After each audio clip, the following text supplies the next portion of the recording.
It's our privilege tonight to have Mr. David Straight with us tonight. To me, he's one of the foremost people that knows what we need to know and how to do it. So we'll turn the time over to David Straight from Bend, Oregon.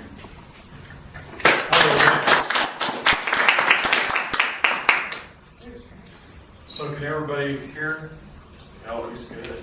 I heard it go up as I was talking.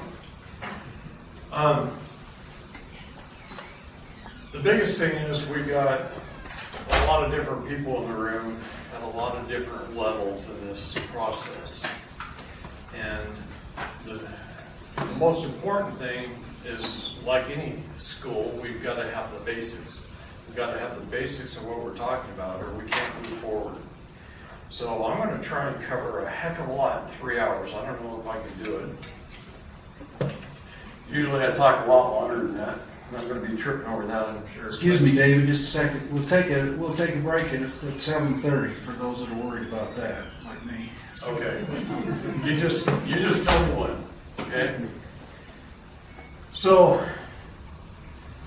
one of the biggest problems I've seen with people across the United States is when they start getting into some of the groups, the Patriot groups, the 3%er groups, all kinds of different groups all over the country, constitutional groups, is they tend to abandon one jurisdiction and jump into the other. And that's kind of a big problem, because all three jurisdictions have their place in what we do. Okay? And a lot of the Patriot groups and the 3%ers and those kind of people, I love them all, because I love everybody who stands up and says something, because those are the people that are not only looking out for themselves, but they're looking out for others. So the more people stand up, the happier I am, okay? But a lot of the Patriot groups and the 3%ers, they've got a few things backwards, like I had when I was recently out of the military. You know, you live your whole life towards patriotism. You go to the baseball games, you sing the song, you pledge your allegiance. But until you start learning and you have a real deeper knowledge and understanding about it, you begin to realize that you're pledging your allegiance to the very organization that is terrorizing you, the tyranny that's terrorizing you. Now, is it bad? Was it created improperly? No. I believe our founding fathers were some of the most intelligent people in the world, and they taught us a lot. But I've asked hundreds of attorneys over the years and judges, what does the law mean? Where did its origins of the law come from? How did we arrive at this thing called law that holds its thumb down over us, makes us obey? Aren't we free in this country? How did we get to this point where everybody that I talk to is having a problem somewhere in their life? And I get some pretty crappy answers from attorneys and judges who you'd think would know what they're talking about, but they don't. One of the things, if you ever want to have some fun, go to some of the law schools, sit down with the administration, tell them you'd like to change careers and get your law degree, and ask them for a list of classes it takes to get a law degree, and then start analyzing those classes. 30% of them are electives. The rest is policy and procedures of the court, federal rules of civil procedure, federal rules of criminal procedure, how to pass the bar exam, and everything else is pretty much language classes. They call it legalese. They even have a word for it. And what you learn is it doesn't matter if you're in Japan speaking Japanese, or in Germany speaking German, or anywhere else in the world. It doesn't matter what the language is in each one of those countries. Different words in the same language, like in English, determine which jurisdiction you're in. So the words we use get us in trouble because they don't teach us the differences in those words, in that language. So it gets us in trouble with the law.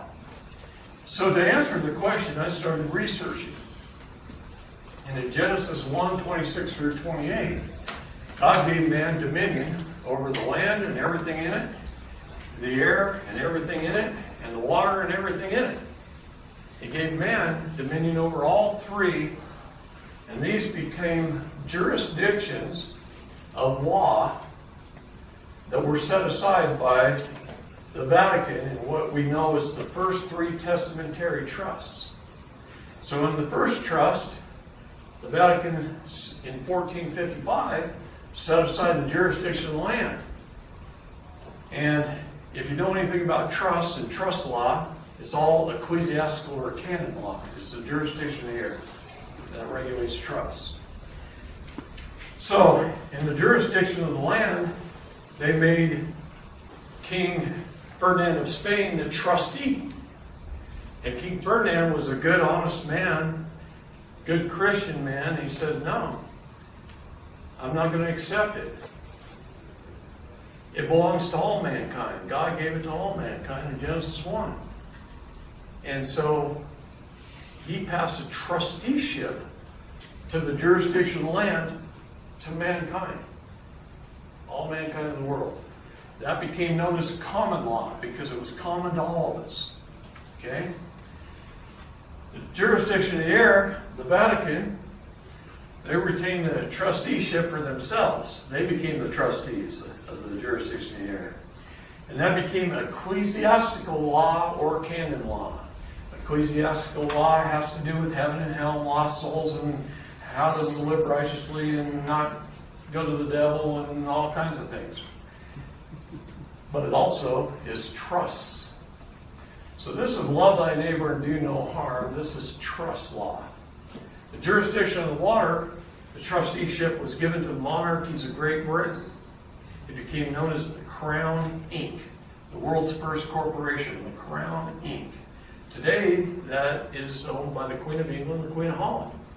And it became admiralty law or commerce law. That's all the law that we operate in today, the UCC code, the USC code, the IRS code, all admiralty law. This country changed. It was founded on common law, changed to admiralty law, 1934. Okay?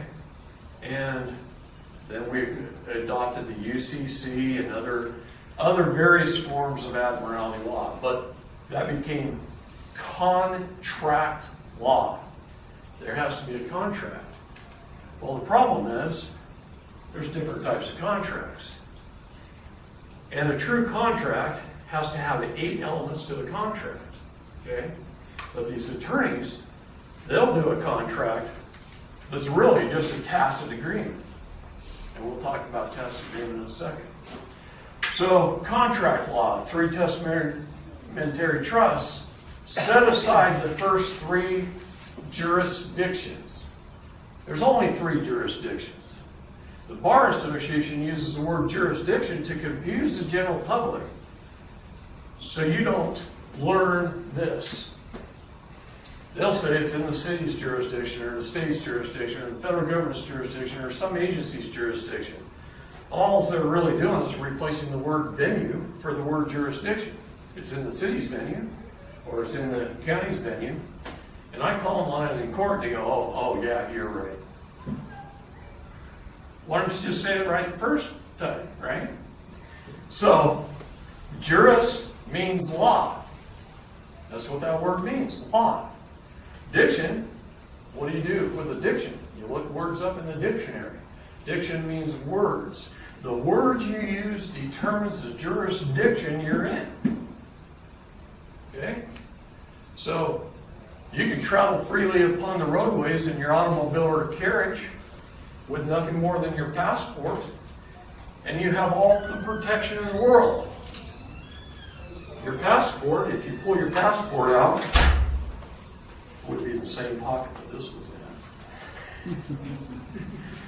If you pull your passport out, the very first paragraph of your passport says, the Secretary of State of the United States of America. Now, doesn't that person have a little more clout than your police officer?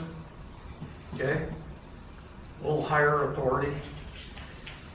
Hereby request all whom it may concern, to permit the citizen or national of the United States named herein to pass without delay or hindrance, and in the cause of need to give all lawful aid and protection. What does that say? When the police officer walks up, well, first of all, he puts his red lights on behind you, right? You're going down the highway a little fast, he puts his red lights on behind you. He actually is committing a felony the minute he flips his lights on. He is creating an emergency where none existed, and that is a felony. It's against the law. But they know you don't know that. They didn't tell you. But he created a felony where none existed. Hi, guys.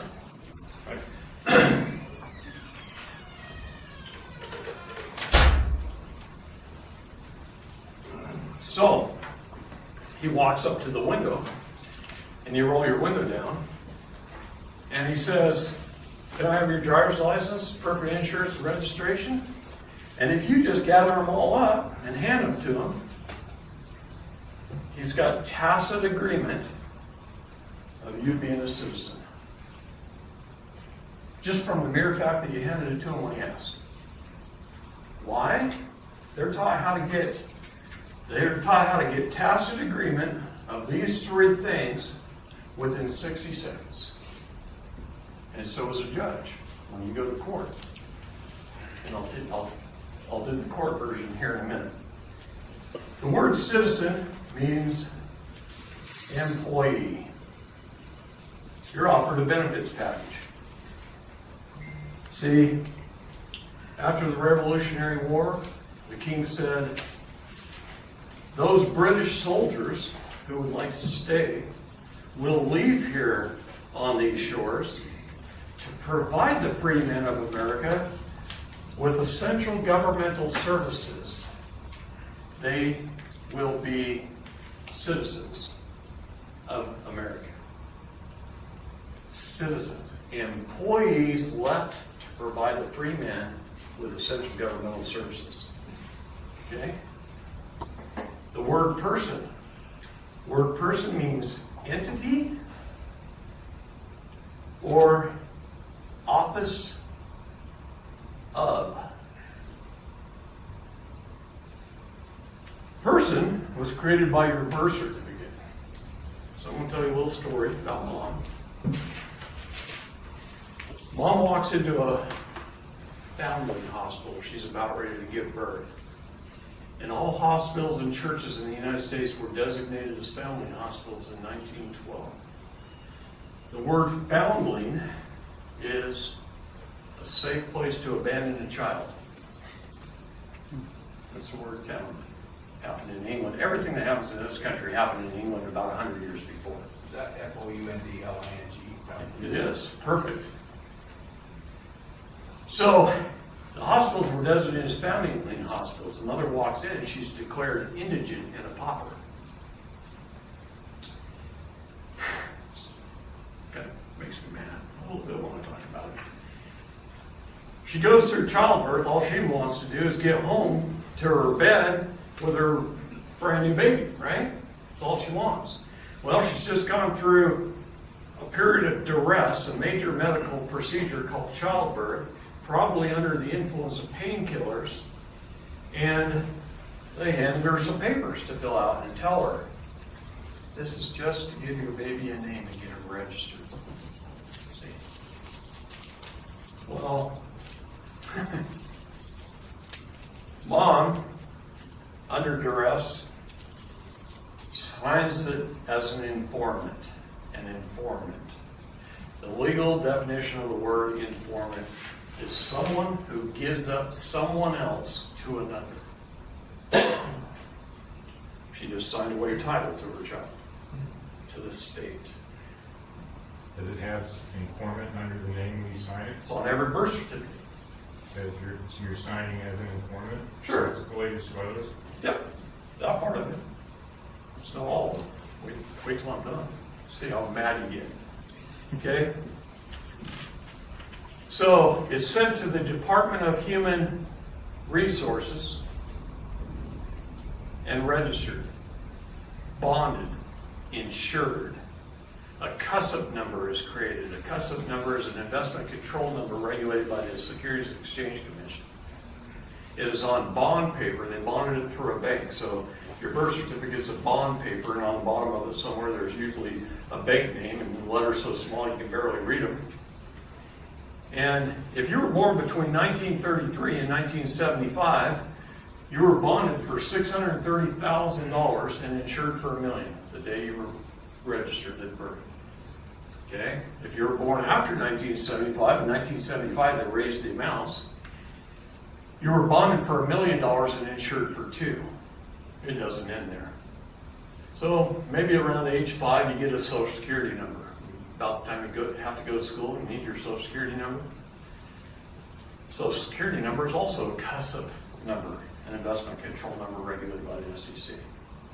Okay? It's a subservient slave ID number, not the Social Security number. Social Security, the correct name for that is subservient slave. Okay? So they created another CUSIP number. Well, they created another bond and another insurance policy. Then you grow up, 17, sign up for registration. All boys anyway have been signing up for registration for a number of years, and some of them go into the military. So they receive a military ID number, which just so happens to be another CUSIP number. And in the military, you're bonded again, and your insurance is a $5 million policy this time because they plan on you getting knocked off. Okay? So who bonds you? The United States government through the Treasury. Is that what the Bank of England? No. We'll talk about that. On my birth certificate, it's American State Bank. Some people, it's the Great Northern Bank, on and on and on. Various banks. They just go to the bank for a bond. Okay? And we'll talk about what the bond is and that kind of stuff. So we'll get into it. But if you get an advanced degree in college, like I have several times,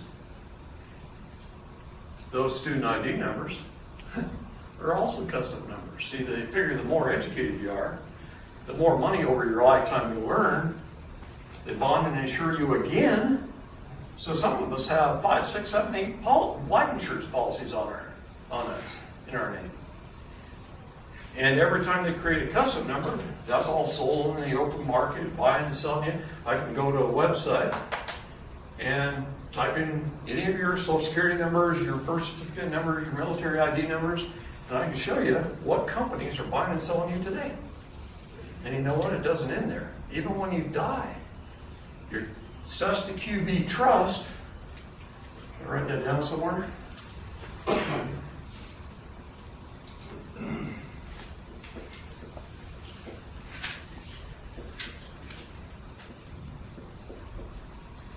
Call it, for short, they call it the PCT, the Public Charitable Trust, because we give it to the government in charity, I think.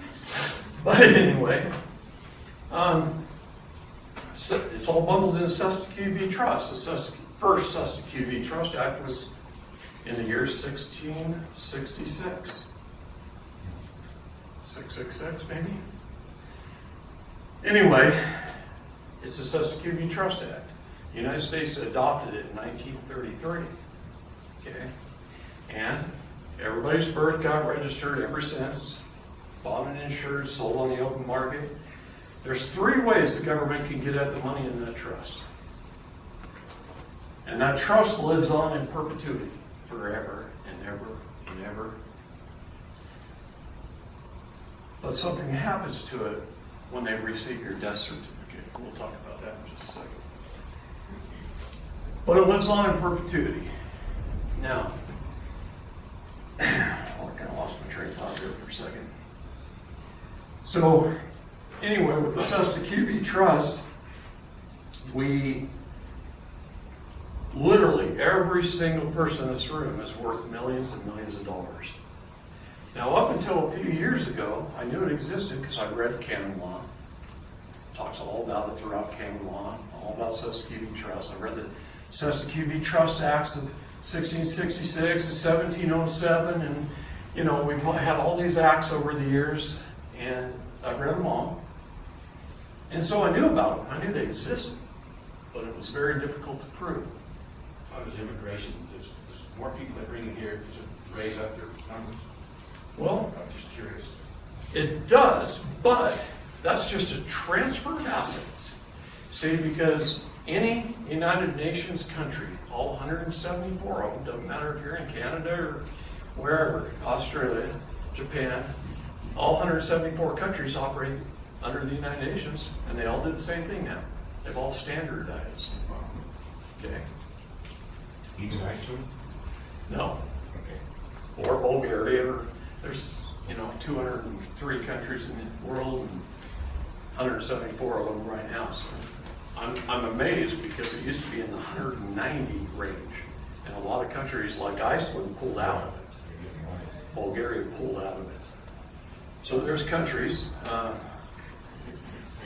Anybody got some air conditioning?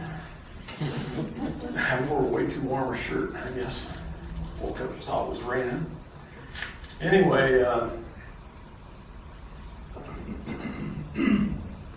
all of us have this huge investment account. And I knew about it, but I didn't know how big it truly was. And my very first federal case was a young lady named Jamie Faye Cobat. And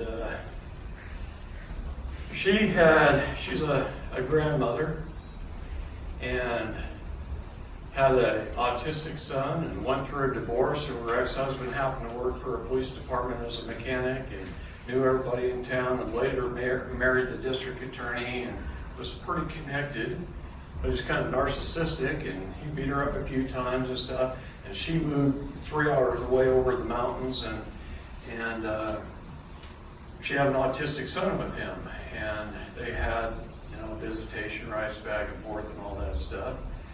But over a period of about 10 or 12 years, he had 4 police reports against. She had 4 police reports against him for coming over her house, taking her son, beating her up, all kinds of stuff. One time, he kicked the door in at 2 o'clock in the morning, went right in the kid's bedroom, took the kid, put him in the car, started backing up. She runs out in her pajamas, she puts her hands on the trunk to stop the car. The table's not very good, but I didn't push any harder. Anyway, and he ran over in the car, right over the top of her. She fell down, and he just went right over the top of her. And because she was a single mom raising an autistic son, she was eligible for her Social Security, and she got Social Security benefits on him, and it was pre-SSI, they call it.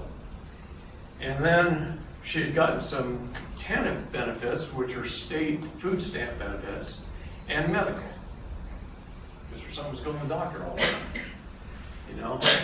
Anyway, after her ex-husband married the DA, they did something a little crooked. When the kid went to visit, they registered him for school. Not that he ever attended there. He went home. But they used the school registration as proof that the kid was living with him, and then found her for fraud for receiving those benefits when he was not in her house. Now, there's nothing illegal about what she did at all. I mean, I've checked all the laws on it. I've checked with the agencies on it. Nothing illegal. But her evidence, their attorneys, when they filed a motion to put her evidence in, the judge suppressed it. When her attorney asked for witnesses to testify, they suppressed all of her witnesses. This is known as railroading, to lead somebody down a narrow path or rail to a predetermined outcome or conclusion. And then when she finally went to trial, the prosecutor spent 3.5 days prosecuting her, making her look like the worst person on earth. Not one single first-hand witness, just a letter from her ex-husband. He didn't even show up in court. One letter.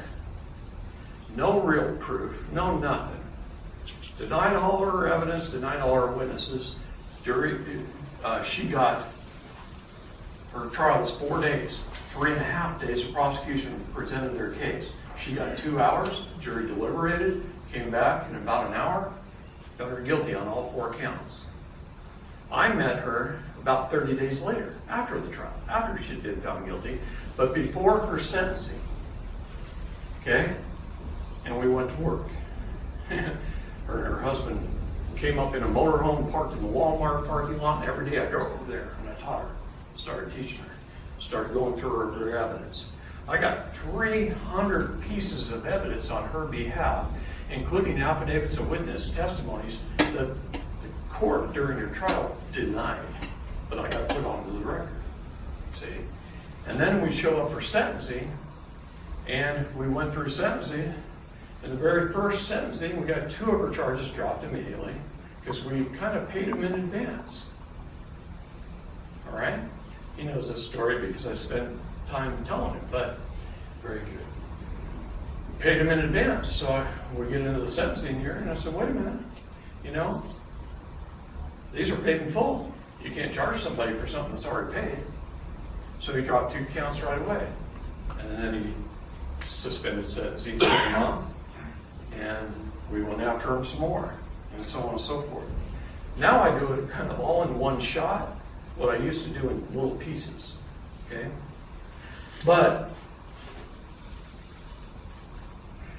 make a long story short, all 4 of her felonies went away, and she's home today, and she calls me every day and tell me thank you because she was going to get 20 years. So, can it work? Yeah. What did we do? First thing we did is file an affidavit of repudiation of citizenship with the State Department. That's what the United States Code says you have to do.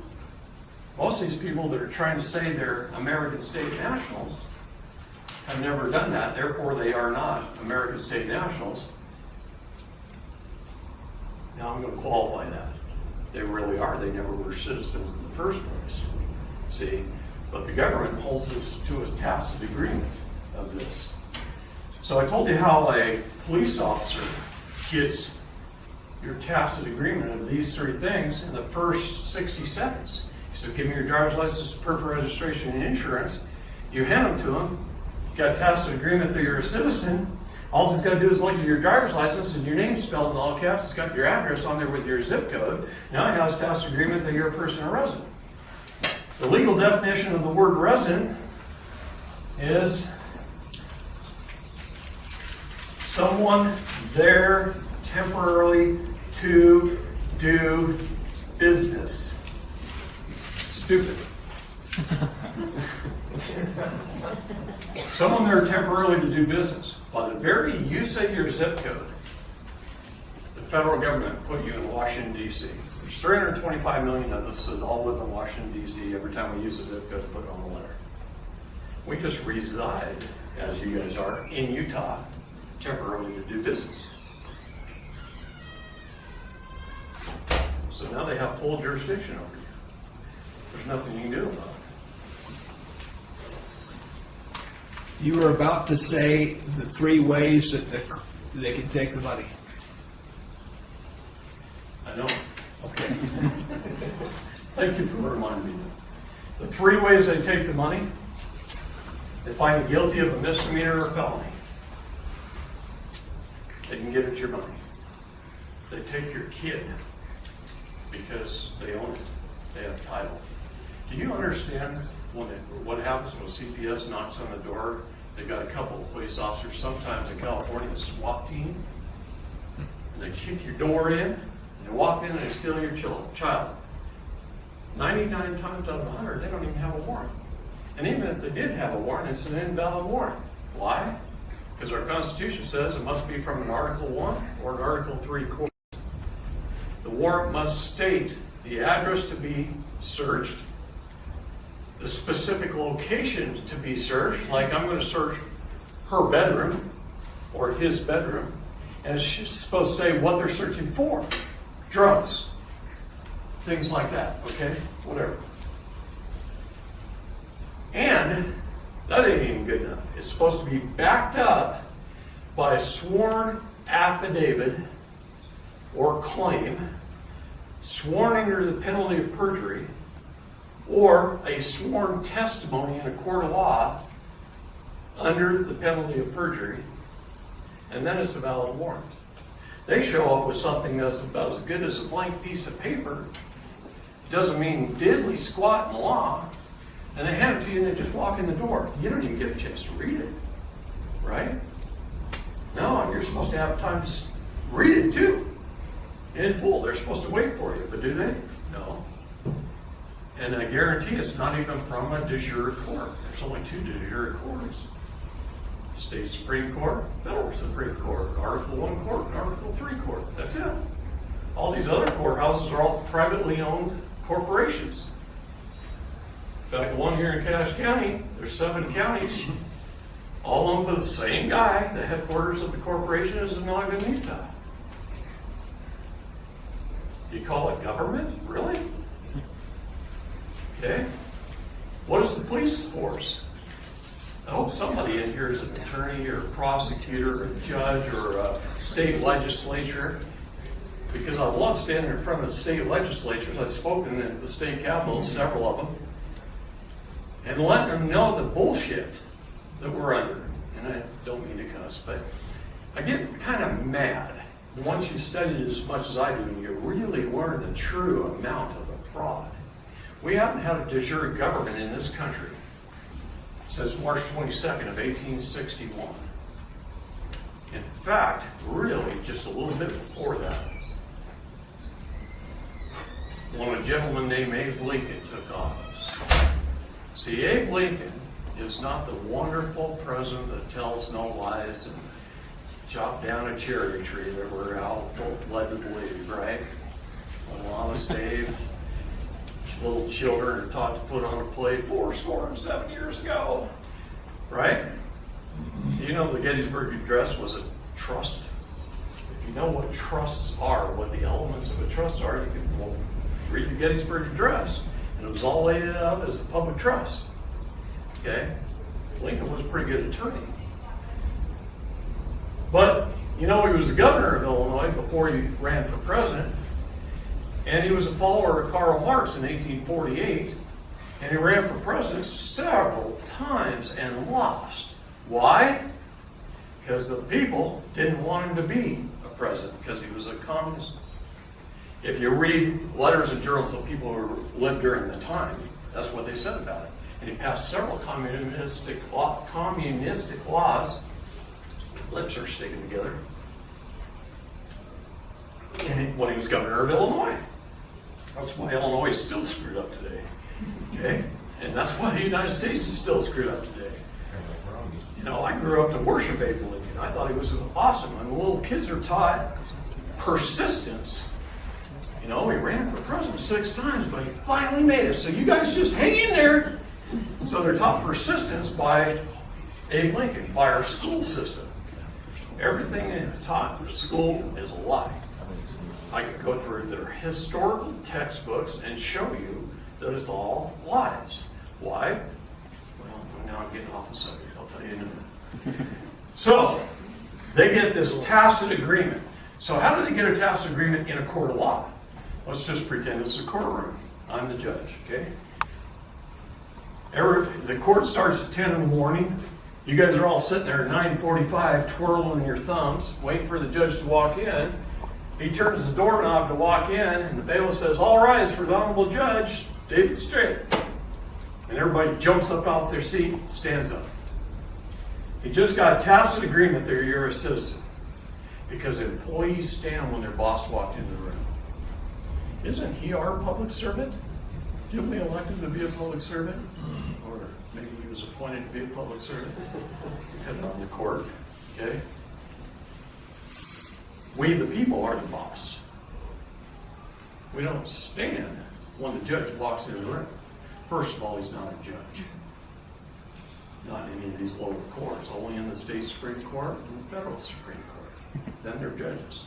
And in that room, I will call them a judge, or Your Honor. But in the lower courts, it's Mr. Administrator. Okay, and I'll tell you why.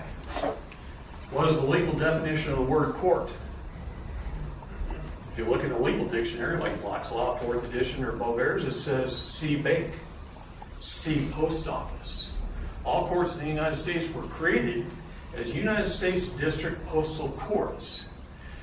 If you walk into a post office, you can buy a money order that is backed by actual silver and gold, real money, today. Because all post offices, Benjamin Franklin set them up as banks. He set up the post office in the United States. So all post offices were banks, all courts were banks and post offices. If you look up the word judge, it says see banker, see postmaster. But if you look up the word attorney, it says see actor. See actor. Might as well be Brad Pitt or Tom Hanks or Tom Selleck. Doesn't matter. And a lot of them win some Oscars. They're good at it. They became excellent wordsmiths. Okay? They learned the language. They spent years in law school learning language. And it even has a name. It's called legalese. Doesn't matter what language it's in. English, Japanese, French. Doesn't matter. Okay? Each of these jurisdictions uses its own words. And if you learn the language and you say the right words, you stay in that jurisdiction, you take ownership of it. Mankind was given the dominion, we have dominion over all 3 jurisdictions.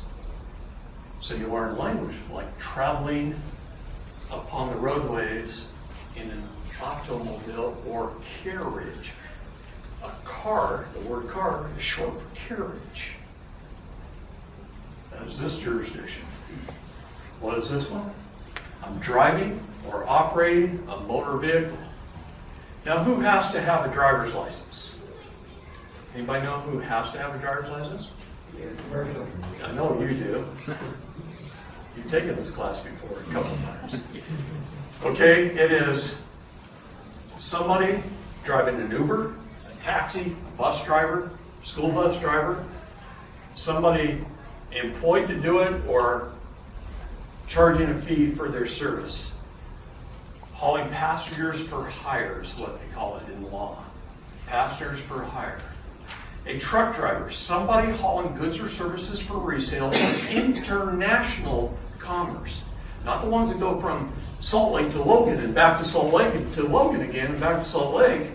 You know, it's ones going to Idaho or to California. Interstate commerce. Each state is an independent nation state, united for a cause, so that our federal government could provide the states, the people thereof, we the people, with 19 essential governmental services. 18 of them are clearly listed in the Constitution, and 1 is in the preamble. But there's 19 essential governmental services that we agreed to pay for, and they agreed to provide. How many do they provide us with? Thousands. And they force us at gunpoint to pay for it. Right? So how do they get at the trust money? Misdemeanor or felony? If they take your kid, they can have both the husband and the wife's trust money. And if you die, when you die and they receive a death certificate, your estate is balanced. Let's talk for a second about Federal Reserve notes. Okay, they're called legal tender. If you read books like Modern Money Mechanics, put out by the Federal Reserve of Chicago, wrote that book. But each reserve writes their own book. They all say the same stuff. So read one, read them all. Okay, legal tender. Tender does not pay a debt. It tenders it to a later date. All debts are kept track of. The banks keep track. The Federal Reserve gets a statement. It gets attached to your custom numbers. When you die and they receive a death certificate, the estate is settled. All your debts are finally paid. Do the companies you have the debts with get paid along the way? Yeah, because they just go use this with somebody else that they're doing business with. So they're not injured. But the IMF, they just print up the money for about 3 cents. And it goes on their books, and your estate gets settled. So the millions of dollars that you have in the QV trust by the time you die, that gets balanced out. It's a balance sheet. The debits and credit gets balanced out, the state probate settled, the state settled, and a sweep account is created. Trust lives on in perpetuity, it lives on forever. They just create a sweep account. What is a sweep account? Anybody know? If you go to your bank, you open a checking account, a savings account, you say, I'd like my savings account to be listed as a sweep account. You write a check or something, asks for a payment of, say, $97. They take $100 out of your checking account, they move 3 of it into savings, and people use it as a forced savings plan. So this remains, the balance remains the same, but it's still invested out there on the American economy, and by the time you die, it's worth hundreds of millions of dollars. And the sweep account is taken and it goes right in the treasury. They call that off-book funds. And if you look at the GAC reports and others, you'll start to see where the money is. See, our federal budget's about $4 trillion. And out of income taxes they collect, corporate and business, personal, they collect about $900 billion. Where'd they get the rest? Well, there's almost $3 trillion left. Where'd they get it? Okay, the Chinese. No, they don't. Chinese have the same problem. They print it?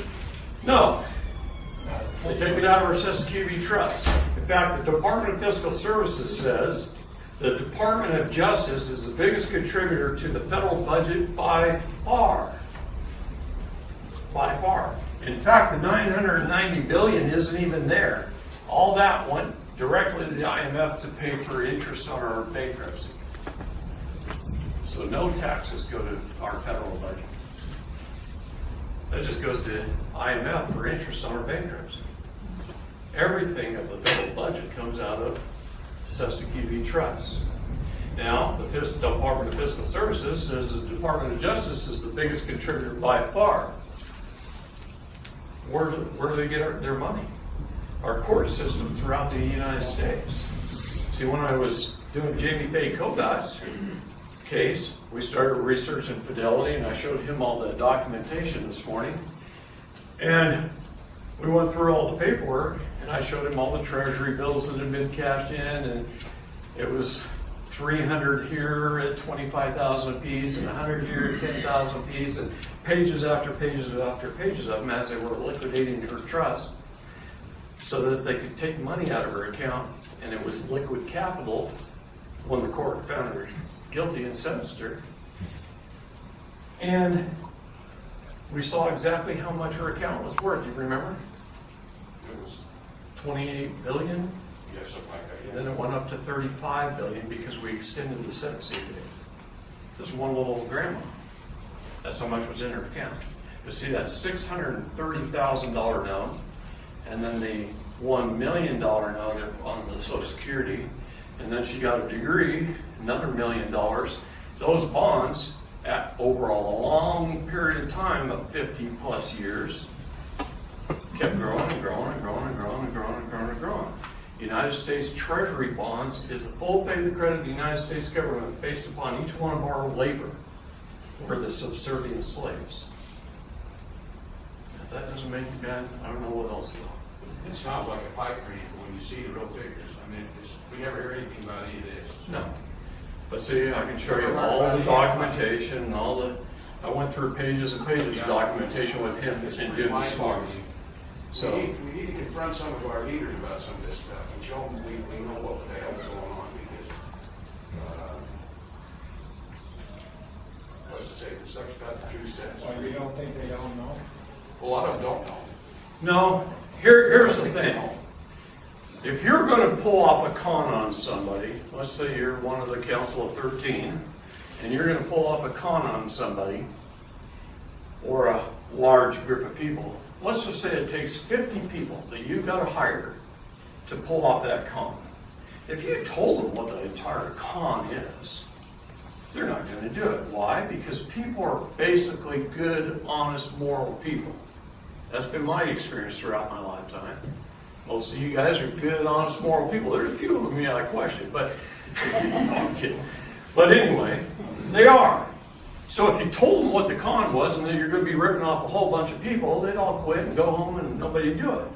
But if you compartmentalize them and you give the police officer his little job duties, and you give the court clerk their little job duty, and the county somebody their little job duty, and the judge a little job duty, and the attorney's a little job duty, and so on and so forth, right up through your state legislature, now all of a sudden you have all of them who can go to work every day, get their paycheck, go home at night, smile with their kids, and sleep well, and go back to work the next day, because they don't know the big picture of the con.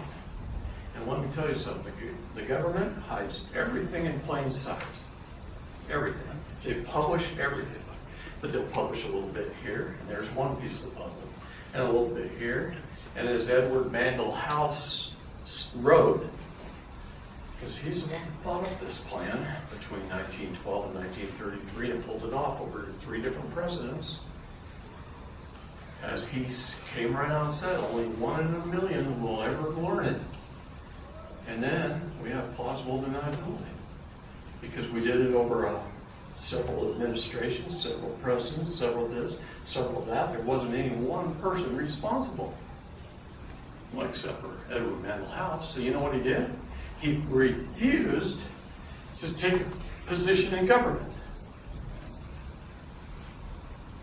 So he wasn't responsible, right? But he's the one that gathered all the bankers up at Jekyll Island.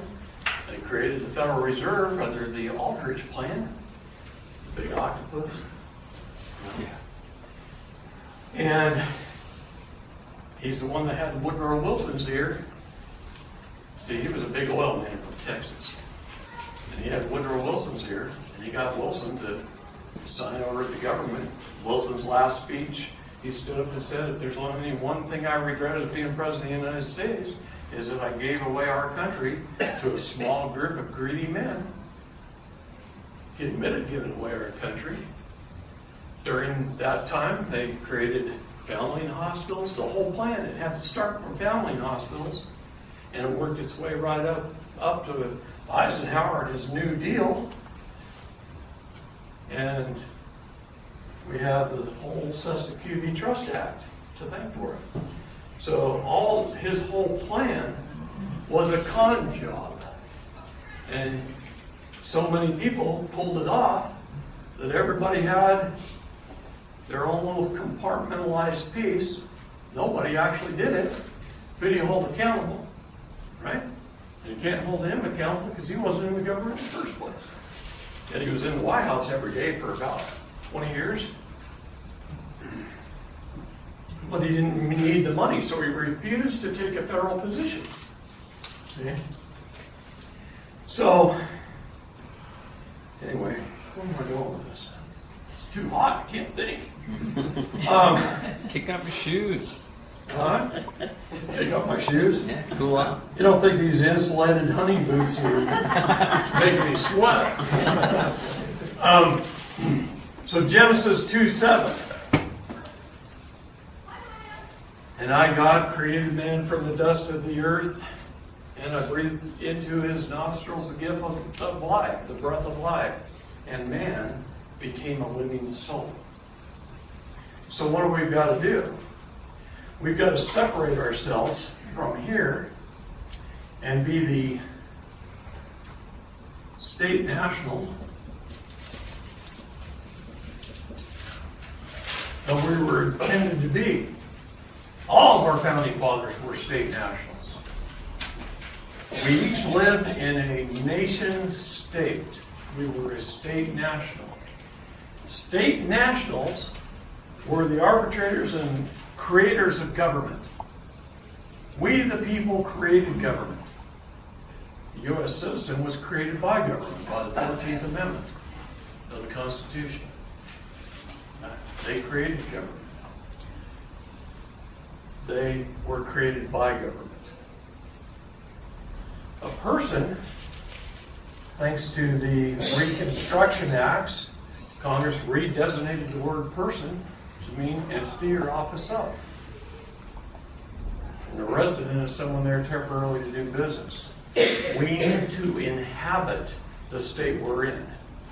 We're all Californians, Oregonians, Utahns, Wisconsinites, Floridians, Massachusetts. We are the people of the state, we the people. We've never even done what it took, except not knowing any difference, so we mistakenly checked some box somewhere. But we've never gone through the process unless there was somebody born in another country in here that went through the process. Anybody? You're all born here? So none of us in this room has gone through the legal process to even be a citizen in the first place. But in the United States Code, it says we must repudiate it if we don't want it with the United States Secretary of State. Okay? And then we can jump back as a state national that we were intended to be in the first place and stop being this. Because the Supreme Court of the United States says, since governments chose to incorporate themselves, they must abide by all the same rules as any other corporation. The rules, codes, statutes, and ordinances and policies and even executive orders are not law. They are corporate bylaws. So can a Walmart employee show up at your house, kick your door in, and steal your kid with no due process of law? No. What would you do? Probably pop him right between the eyes with his cane. See, he's a trespasser. He's kidnapping. He's creating all kinds of felonies. Right? So they can't do that. But the Supreme Court says, since governments chose to incorporate themselves, they must follow the same rules as any other corporation. All right? It's not being de jure. What is de jure? Of we the people. And became de facto. De facto is without fact. That's when they started coming up with the term. Government operates through the consent of the governed. If we are in jail, we consented to be there. If they took our kids, we consented for them to take them. If we have to pay a ticket, we consented to pay the ticket. Isn't it contract law? We are supposed to have a viable contract. So what do they make you do? Maybe sign the ticket. Nowadays they don't even have to do that. The attorneys have figured out that all they need is your tacit agreement to be in these three things and do whatever they want to you with no due process. Doesn't contract law say contracts need to be fully disclosed before you sign it? Absolutely. And or you can make an addendum to the contract? That's before you right. sign it? Absolutely. But here's the problem. Ever since April 11th, 1953, the federal government took over our educational systems under the auspices of standardized testing and standardized students. And so a student in California is equal to a student in New York or a student in Florida. They all get the same textbooks. And they paraded a little lady named Jane Spalding around for 2 years to all the states. And Jane Spalding is the sweetest little, if you can picture the perfect teacher lady in your mind, close your eyes, picture her. That was Jane Spalding. Sweet little innocent lady. And they paraded her around the states under the auspices of standardization and that the states would receive federal money. So the states signed on to it. And she became the Secretary of the Department of Education on April 11, 1953. Well, 49 days later, they fired her and they put in Nelson Aldrich Rockefeller, a son of one of the most prominent banking families in the United States, a member of the Federal Reserve banking family. And his first speech, his acceptance speech, he said, "I consider this the greatest position in our government by far." And the camera flashes started going on. And they said, the reporter said, "You mean even more important than the President of the United States?" And he said, "Absolutely." He said, "You give me one generation, and I'll change the minds, and therefore the direction of the world." And he did. In fact, by 1961, it was already changed and done. It only took him 8 years. She lasted 49 days. They paraded around for 2 years. Okay? What year was that? 1953. Okay? I think the Department of Education was created until Jimmy Carter in 1970. Nope. April 11, 1953. Look it up. James Spalding. Nelson Aldrich Rock. Okay. What are some other things that happened between 33 and 53? How many people think we won World War II? Just dropped a bomb on Hiroshima, right? We didn't win World War II. We signed the United Nations Treaty. Every country we were at war with was a member of the United Nations. Even us. We were members. Germany was members. Japan was members. We signed the United Nations Treaty. Ended World War II. Well, what happened then? We gave them Manhattan Island. You can say his last name. Giuliani stands up on camera and he says, I don't have any control over Manhattan Island, just the rest of New York City. Manhattan Island is owned by the United Nations. So it's 50 miles on each side of the Mexican border. 50 miles on each side. How did we give away 50 miles of Mexican land? Were you below them? That didn't cover that side of the border. That's true. Okay? How did we give it away? Because they were a United Nations country too, and they signed on to it.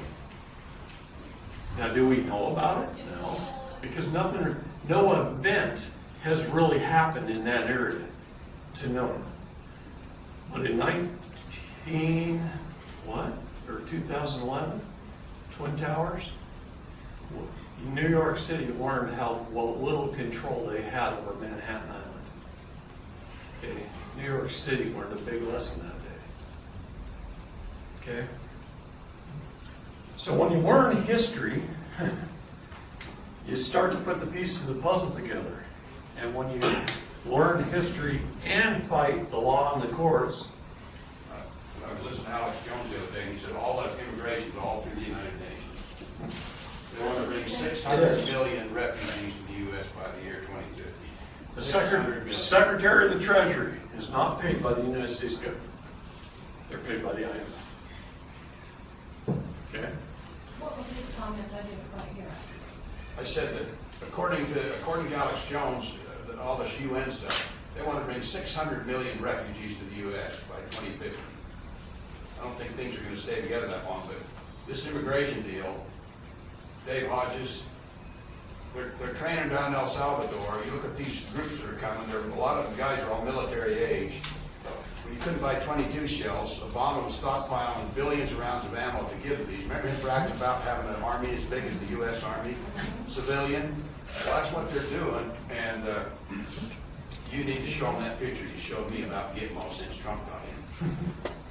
Trump spent millions of dollars at Gitmo, and there's the big thing against Kavanaugh, they asked him about military tribunals, and already they're throwing him into Gitmo because the courts are corrupt, what he's saying.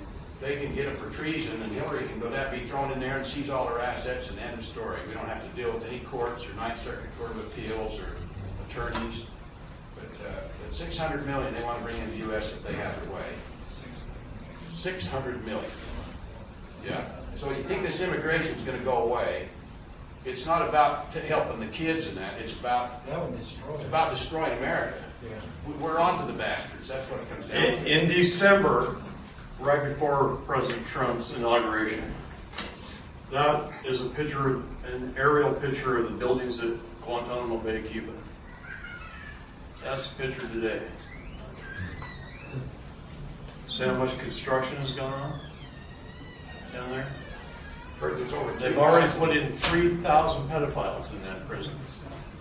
I've heard that they got the latest hospital in the world. Huge. I got a friend that's down there right now.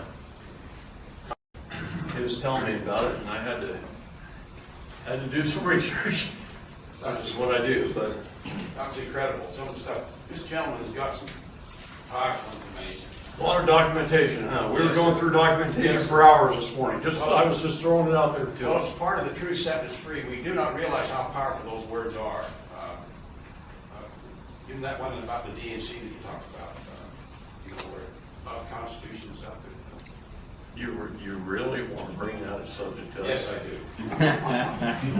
I want to confuse, I want to confuse them with the facts, not hearsay. Okay, all right.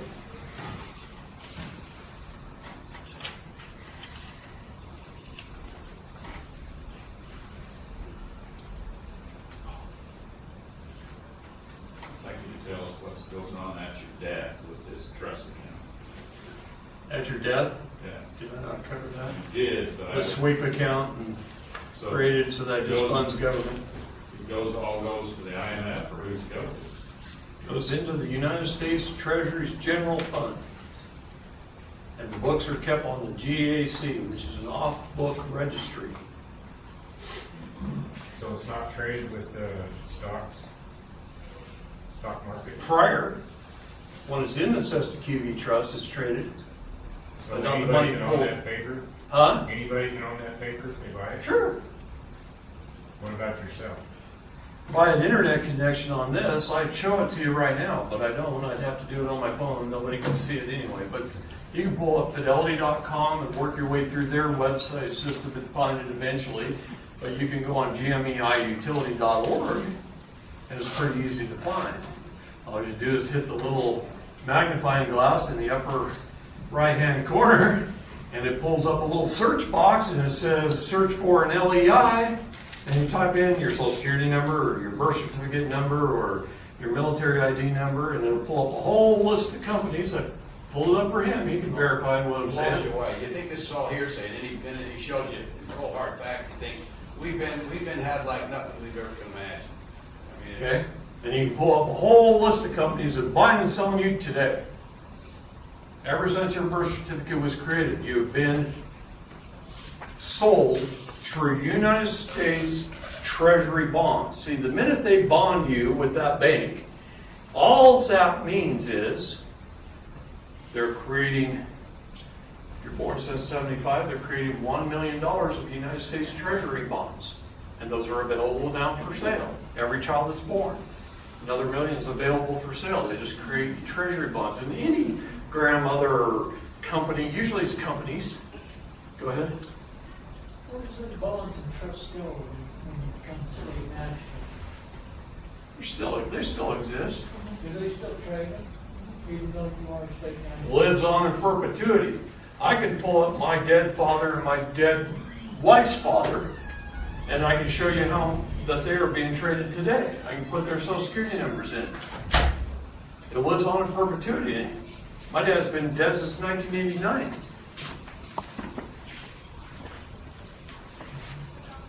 Not only that, I can make it even worse for you if you want. We're getting, okay, we're getting, go from one thing to the Yes, we are, a little bit. Yeah. I don't know. So what was it? We're searching. Well, I would search for Guantanamo Yeah. pictures. I thought I ended that. So, I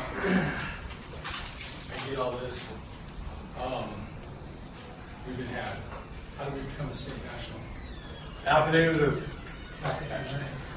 hi, Oh, two old friends, is that mine? that one's for you. All right. So, yeah, we've been had big time. Where do we go from here? What do we do? To become a state national, I believe there's 3 documentations you should do. Why do I believe in 3? 3 is everything in the law. The rule of 3 matters in everything you do in the law. A judge can ask you something 3 times. You've got to tell a judge something 3 times. 3 pieces of documentation previously done in the law. Let's talk about that. Let's get rid of this stuff.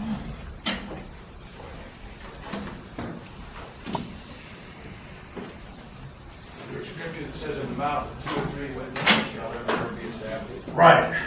Rule of 3 matters. So,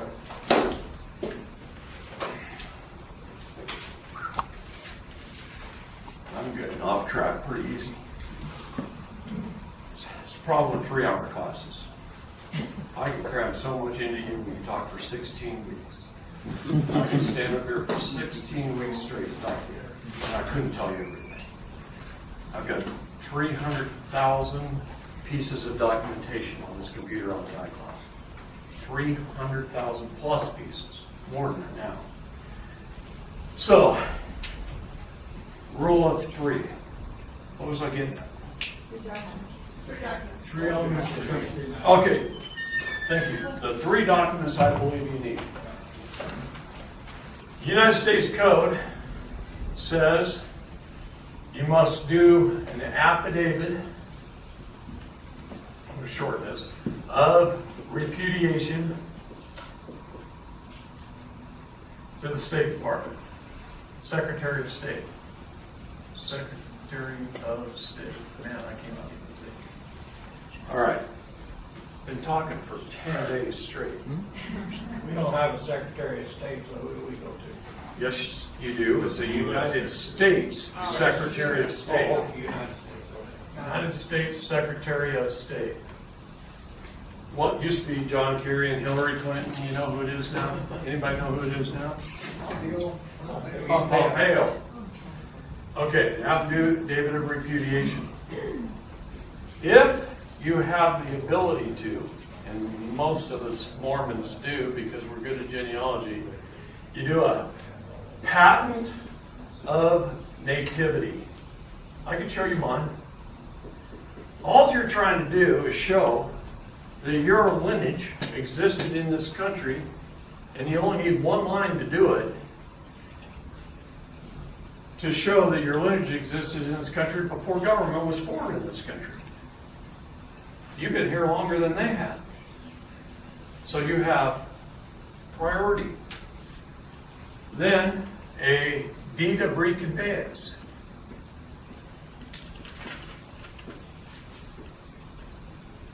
A deed of reconveyance. What is that? Simple. Take your dog Latin glossa name. Dog Latin glossa. Anybody know what dog Latin glossa is? I'm sure most of you do. It's your all capital letter name. All capital letters. You were registered at birth as a vessel. As a vessel. You came through the birth canal. You delivered at the doctor. You were issued a bill of lading. You were taxed. Okay? You think our federal government is trying to hide the fact that we are in admiralty jurisdiction?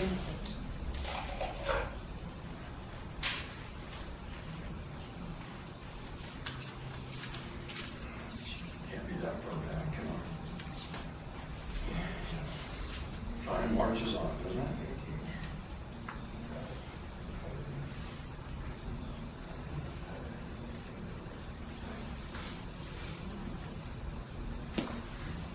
Deed of reconveyance, are you conveying yourself back to the land? You are. You're taking all your all caps name. Do you think the federal government is hiding the fact that we're in admiralty law? That's a brand new federal courthouse in Miami, Florida under construction.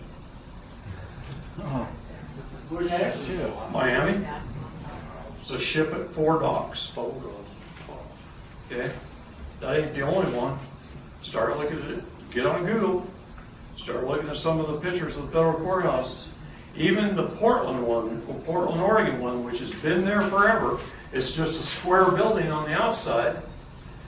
But when you walk in the lobby, you walk through the front doors of the building, it's 6 stories tall of glass, open atrium in the inside, but the wall of all courthouses is curved like a shit.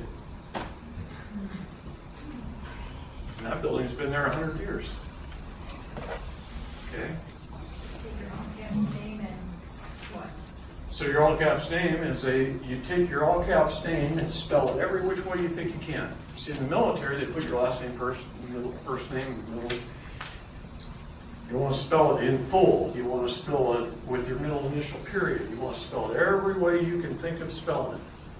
And you put it on our deed of reconveyance, and you go file it with your county, and you get a county stamp on your copy. Okay? Why? Why? Because this is what we were really getting to. Now, is that filed with the county attorney's office? No. County recorder? County recorder's office on the land, just like deeds and are filed. Okay? County recorder.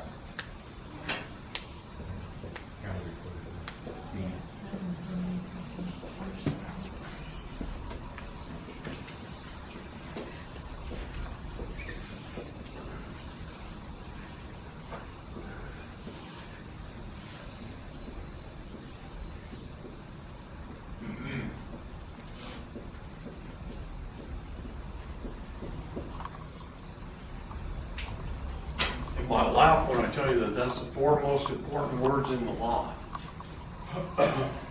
Anybody laughed yet? That's the four most important words in the law. Why? Because through tacit agreement, they first presume that you're a citizen, a person, and a resident as CPR, because we all need it when they're done. Okay? Then they assume you were a drug dealer when you were not, or you were speeding when you were not, or you beat your kid when you didn't, or whatever the case may be. They're making an assumption of guilt. Then they base it all on hearsay. And the American Bar Association has a nice little motto. If you read their journal, every once in a while they just throw it down in the little lower left-hand corner. And it says, no fact or truth shall be tried in court.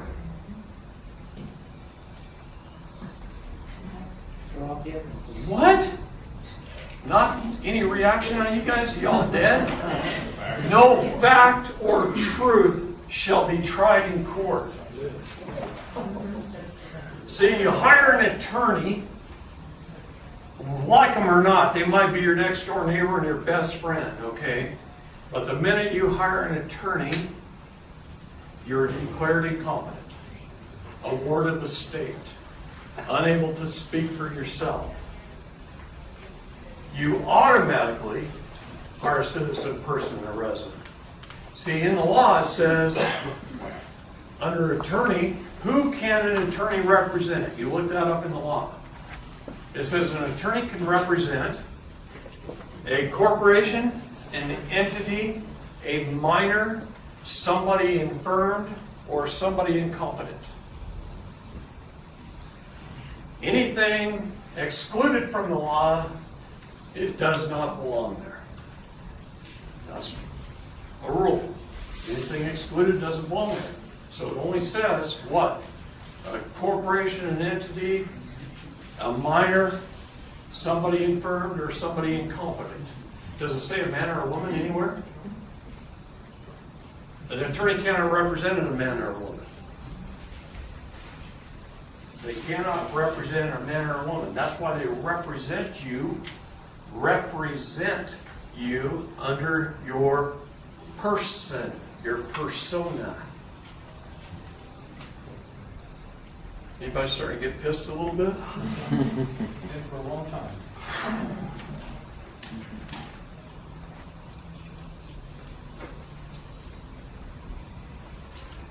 Let's talk about Jamie's nephew. About a year after I saved her life, and she didn't have to go to 20 years in prison, I get a call from her nephew. Jamie hadn't seen her nephew in a couple of years. That weekend, she happened to go to the family reunion. She heard his story of what happened. And she said, you better call David tonight. He had court on Monday morning. The family reunion was that weekend.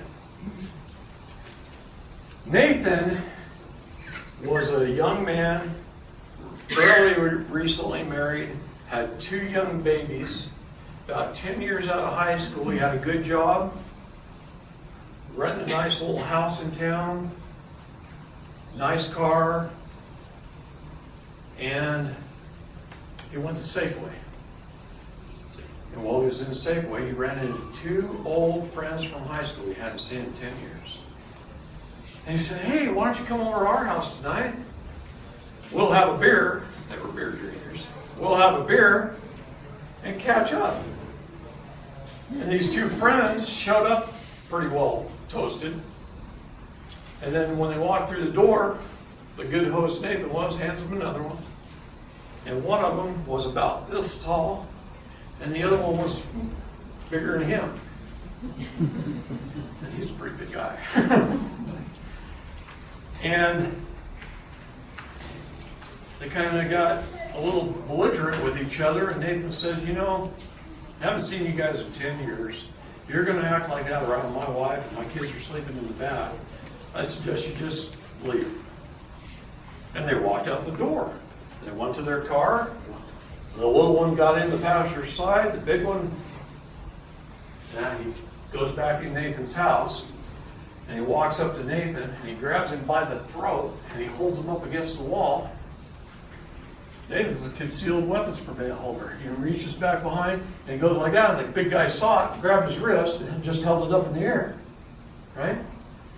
Well, he choked Nathan out. So he choked Nathan. Nathan passed out. Nathan falls on the floor. His wife's screaming. He runs out the door, and they leave, and they go home. Nathan wakes up. Takes about 12 minutes. Nathan wakes up, and they call the police. And his wife makes a big mistake. Not Nathan. His wife did. She took his holster off, took his gun, puts it in the bedroom. I think it's better if she didn't tell the police that. So when the police come over to their house, take their statements, go to arrest the other 2 kids, which aren't kids, in their mid-20s, and the subject of the gun came up. So now they go back to his house and they arrest him. We have this governor in Oregon, Brown, flush Brown down. That's the motto in Oregon. Flush Brown down. November 6th, flush her down. Anyway, she's terrible. She's liberal. She's terrible, terrible, terrible person. She's done nothing but raise taxes. And the only reason she's in office at all is she was a Secretary of State, and our governor got impeached, so because of his girlfriend, and Brown got put into office, and now this is the first election, and she's trying to get elected. Hope not.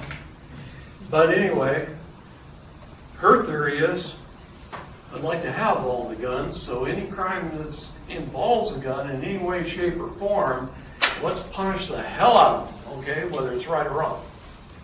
So Nathan gets every charge in the book thrown at him. So I talked to Nathan for about an hour and a half at 11 o'clock at night, and his trial starts at 10 in the morning. I get off the phone at midnight, I call Jamie. I said, "Jamie, his wife is not going to let him fire his attorney. She refuses to let him fire his attorney. I got him talked into it. Well, she won't do it. So we got a jurisdictional problem right here. Okay? I said, here's what I want you to do. You show up at the courthouse an hour early. I'm going to have Nathan call his attorney first thing in the morning, bright and early, and ask her to show up early. And you're going to have a meeting with her." And I wrote some code down, telling Jamie what to do with this attorney, how to hold this attorney accountable if she does not do what we tell her to do, because the wife's not going to let us fire her. Okay? So we've got to instruct the attorney to do what she's supposed to do. Now normally, prosecutor would present their case, she'd sit on her butt and say nothing and not object, not say here, say not, we refute that, nothing. Let's just see what happens with the prosecution, and then we get to present our side of the story. Oh, wow. Talk about hang anybody. If an attorney ever says that to you, just shoot them. Because they're going to put you in jail. You must, at the time, the prosecutor can stand up and lie. He can lie, and he can lie, and he can lie. And if your attorney doesn't object, those lies become the truth. They become fact upon the record. And you get hung based upon lies and hearsay. Because did they have any first-hand witnesses? The officer shows up 20 minutes later, an hour later maybe, took a statement. Is he a first-hand witness? He's the only one that stood up on the stand and testified. No first-hand witnesses. No corroborating witnesses. Denied some of his evidence. Denied any character witnesses. It's called railroading. Lead down a narrow path of rail to a predetermined outcome or conclusion. That way their conviction rates, and they get rewarded based on conviction rates. So their conviction rates are 97% on the average. Is that even possible? Is there anything? You ever play any sports where you win 97% of the time, every time? Well, they load you up with all kinds of accusations and allegations, and then they make you plea out because you're taking the death that you're going to serve 30 years. And the plea agreement is basically their stack.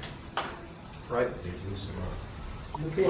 Well, plea agreement is a contract that railroads you into court, into jail. So, it's all contract law. Everything in a courtroom. Man, I've reviewed hundreds and hundreds and hundreds of cases, and they almost never have a first-hand witness. No fact or truth shall be told to court, shall be tried in court. Once in a while they do have a first-hand witness, but one's not good enough. Got to have two. So almost every case somebody goes to jail doesn't belong there.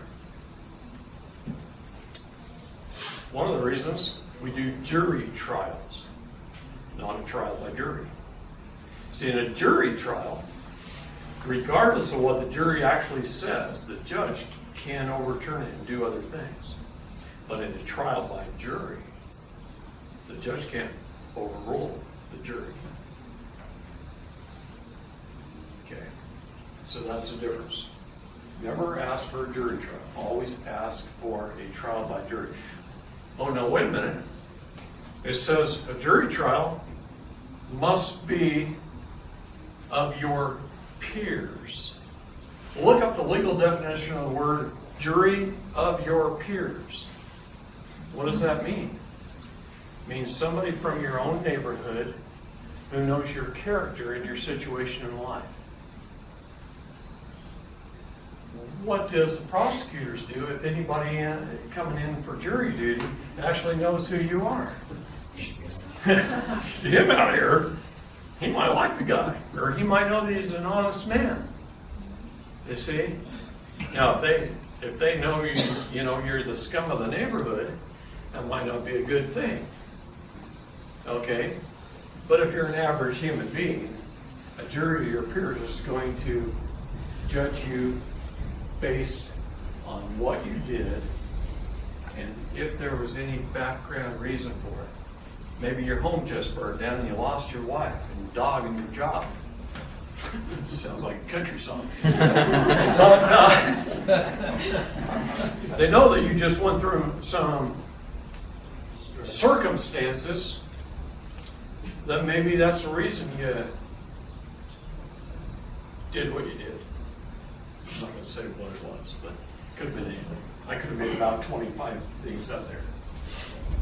So the word previously, that is where you come back to those three documents. Because anything you can previously done, if they say, they move along and say they have tacit agreement of you being a citizen, a person, and a resident, and you can say, hold on, Judge, before we get started, there's a little bit of housekeeping to do. So you can't presume that I'm a citizen, a person, or resident because I have previously filed this affidavit with the Secretary of State. And I've previously recorded my patent and nativity upon the land and my deed of reconveyance. I've done 3 things to prove that I have the intent not to be a citizen, person, or resident. CPR. I don't need CPR. Okay? Because if you need CPR, you're going to jail. So, that is why these are the 4 most important words in the law to learn. They hold you by presumption, citizen, person, or resident, assumption of whatever crime it was they say you did. They're trying you based on hearsay and previously. So let me finish Nathan's story. We told his attorney that we are going to hold her accountable to criminal charges of this. I gave Jamie a list of criminal charges that we're going to hold her accountable to if she does not repudiate, refute, rebuke, object to, yell hearsay at the top of her lungs to every word that comes out of the prosecutor's mouth. And Jamie's going to sit in the courtroom and go like this and just watch her. Okay? And Jamie did. She sat in the courtroom and watched her. When the trial was over, she grabbed her little like airport suitcase on wheels and she ran out of that building so fast it wasn't even funny. But I'll tell you what, she did what we told her to do. The jury deliberated for less than 10 minutes. Came back out, found him innocent of all charges. The state could not prove their case. Nathan went home free. Now it's hard to force an attorney to do some of that stuff. You got to kind of scare the living daylights out of them by knowing what you're talking about. And most of us can't come up with that quick. And I understand that. Almost nobody can. It's hard. But, you know what Nathan's closing arguments was? I'm innocent, I didn't do it, and none of her statements were true. He sits down. That was it. They dismiss the jury. Jury comes back less than 10 minutes, finds him innocent, he goes home. So if you can speak up, stand upon your own 2 feet, and yell hearsay, hearsay, hearsay, I object, I repudiate that, I refute that. Go ahead. Did he ever get his weapon back? Yeah. What we did? Got everything back. But here's the deal. You have to have the strength to do that. You got to stand firm. And you have to establish a couple of things that we're going to talk about next. You have to stand upon 2 rights that you have, that we all have, before you can establish your status, standing, and determine your jurisdiction.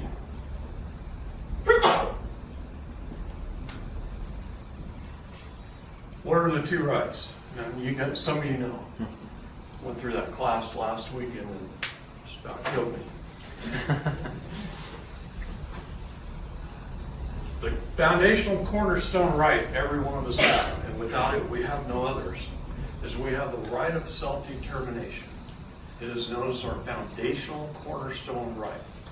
It's up to us to determine our status, standing, and jurisdiction, not anybody else's. It's our beliefs that matter to us. It's how we feel that matters to us. Okay? What's the second one? In this country, we have the right of redress of grievances, and what that means is, when we go to one of our public servants and we bitch and complain about what's happening and what's going on, they're not supposed to hold us accountable to those statements that we make at that time. It's called a peaceful protest. And we have the right to say how we feel. Okay? So that's our second right. If you could stand firmly upon those 2 rights, then you can go right into status. What is status? You're either a citizen or a national of the United States, all defined in U.S. Title 8, status of a citizen or a national, or you're a state national or a state citizen. What is the difference?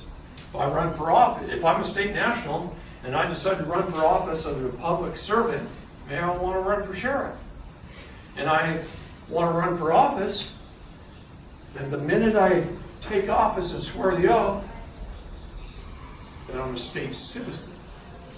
I'm an employee of government, a public servant of government. But when I leave office and I step back into the private world, then I'm a state national. And the same with our federal government. You can be either one. All four are listed in the United States Code Section 8. Okay? What is standing? Have you ever heard the words, all persons are equal in the law? It doesn't matter if you're rich or poor, young or old. All persons are equal. Why? Because the word person means entity. What's an entity? They're dead. You ever seen an animal on the side of the road get up and walk away? I mean, he's dead. So everybody in the courtroom is dead. They're all treated the same. But when a man or a woman walks into the courtroom alive, sui juris, of one's own right, he's the only one standing. Now you've established your standing. That, and plus that equals that on the land.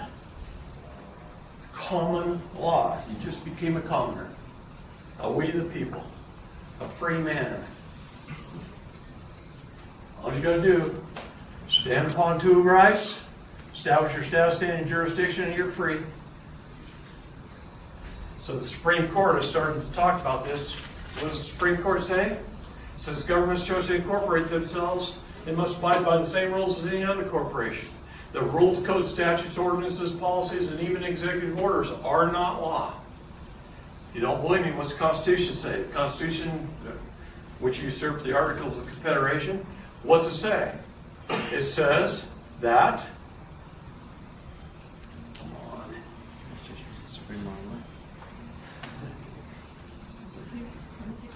I can't believe not one of you can come up with that. Supremacy clause or the supremacy clause? Is that what you're looking for? The supremacy clause? Is that what you're asking about? No. So supremacy clause just says federal rights exceed states' rights. Okay? But the Constitution says, I told you this morning, that's not very long ago. I told you a few days ago. I'm sweating to death. I can't even think of it myself now. Hold this little stunt. What was the question, David? What was the question? What did I just say before to the Constitution? Articles of I don't know. That's what I'm trying to find out. Repeat it back to me. Not the Articles of Confederation. What did I say before I brought up the Constitution? Statutes aren't law. The rules, codes, statutes, and ordinances are not law. The Constitution says only Congress can make laws. Okay, now I have a question for you. Why does every act of Congress since 1861 have a line in it that says, this act shall not affect any rights thus previously established? Because Congress can't pass any ex post facto laws. Our government is de facto when they chose to incorporate themselves. So Congress hasn't passed a law since 1861. They've passed corporate bylaws called statutes. Okay? And then the Supreme Court says that in multiple cases. Hundreds of cases. Hale versus Ankles, the most reviewed case in history. Happened in 1906 and has been upheld by courts throughout this country 1,600 times or more. In fact, every document that I file has quotes out of Hale versus Henkel, among hundreds of others. Okay? Only Congress can make law. But Congress, in every act of Congress, says, come on, I just told you. This act shall not affect any rights thus previously established. What about legislatures From the, in the states? what do you call it? The state of Utah or California or Oregon, that's a corporate entity. They haven't passed any laws either. Everything they've passed is ex post facto. The only thing is the state constitution. That's the laws of the state. And any treaties. States that came into the Union after 1861, are they any different than the other states? They could have been. But in order for them to get federal money, the federal government's held them at gunpoint just like they've held us at gunpoint. You want federal money, you incorporate and you do things this way. See, our government was created as a bottom-up government. The townships and parishes, the cities, the counties, the states, and then the federal government was only supposed to provide us with 19 essential governmental services, and that's all we agreed to pay for. But it got flipped on its head. And now the federal government controls everything. They control the states, they control the counties, they control the cities, they control our school districts, they control everything. See? David, can that be beat with the, I want to call it the supremacy clause, but I'm not sure that's right. Anyway, when each state comes in to the Union, they are to be held, they are to... All on equal footing. Yes, thank you. Yeah. So it doesn't matter when they came in. Any state that comes in tomorrow, let's just say they make Puerto Rico a state. It comes in on equal footing with Virginia, which was the first state, and Massachusetts, which was the second. So And on and on and on and on and on. So it can be beat with that process if we choose to do it. Absolutely right. We can actually create, start in every county, there's only 3,400 and some counties in the entire United States, and create your de jure county government. And there's a process you go through, and it's not hard. You're run an ad for 21 days, saying on this date, which must be at least 30 days away,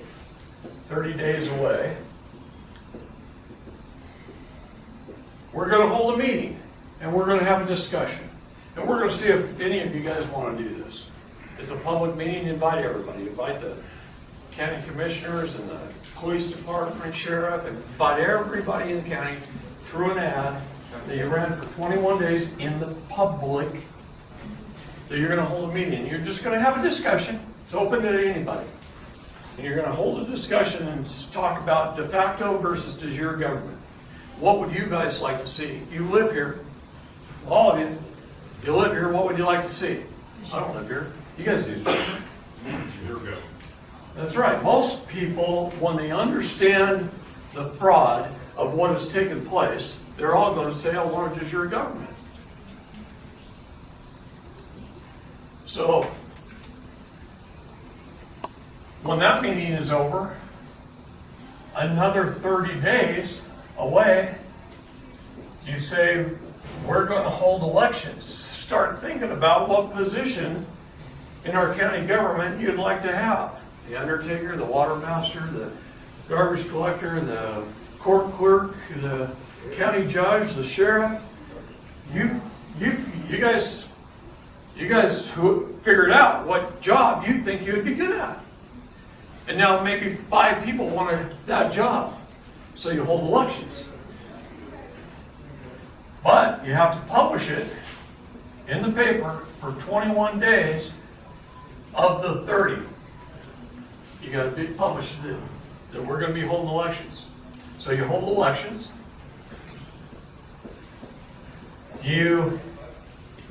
This was the legal process, okay? You hold elections. You're the sheriff, and you're the undertaker, and you're the garbage collector, or whatever, the water master, all these positions that are in county. Most counties, it takes about 75 people. How many do they have down there in the county board? Way more than that, but they sit around on there and don't work. You guys are actually going to work because you want it. Okay? Now the general public, the rest of the people that don't want that job, they've got other jobs, they don't want it. You go to them and say, all right, you're the water master. Your regular water bill is $50 a month. If we do this right, we're going to be able to lower it to say 25 down the road. Because you can run it more efficiently than government every time, I guarantee. So, now, you have to give them a 90-day notice. So you send a notice in the paper 90 days prior for 21 days. You run an ad in the newspaper.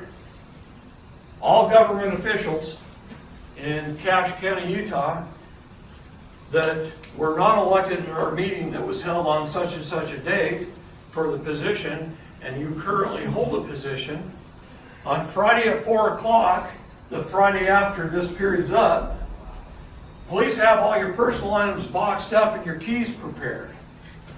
Because there will be somebody there to meet you as you walk out of the building. This is exactly what Iceland and Bulgaria and several other countries have done.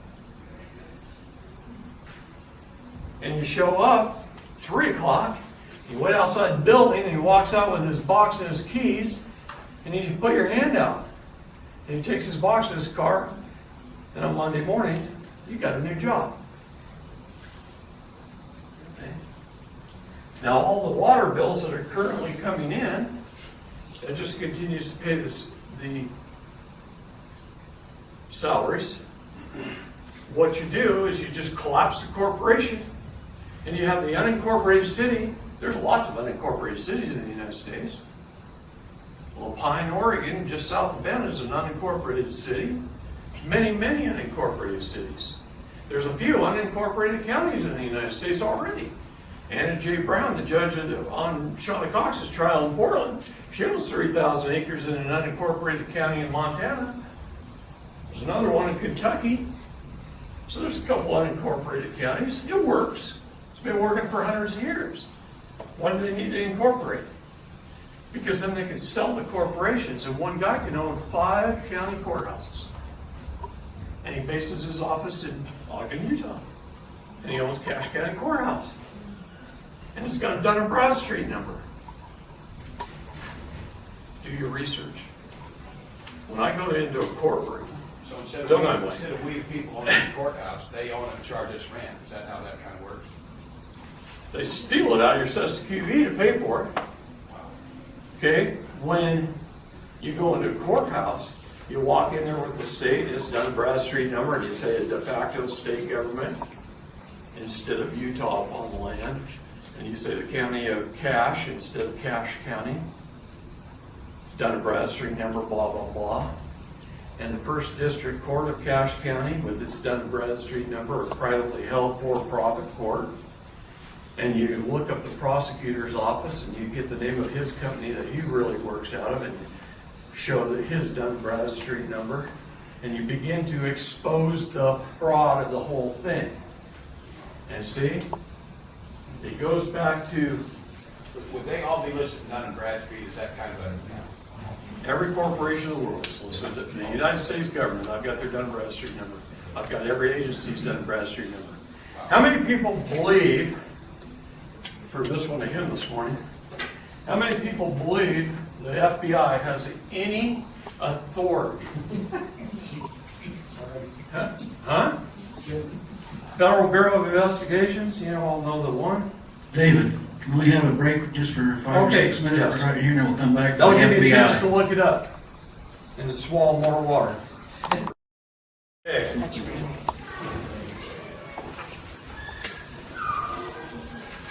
Mr. Lawrence Robertson wrote to the Library of Congress in Washington, D.C., and essentially an FOIA request, asking for information on the FBI.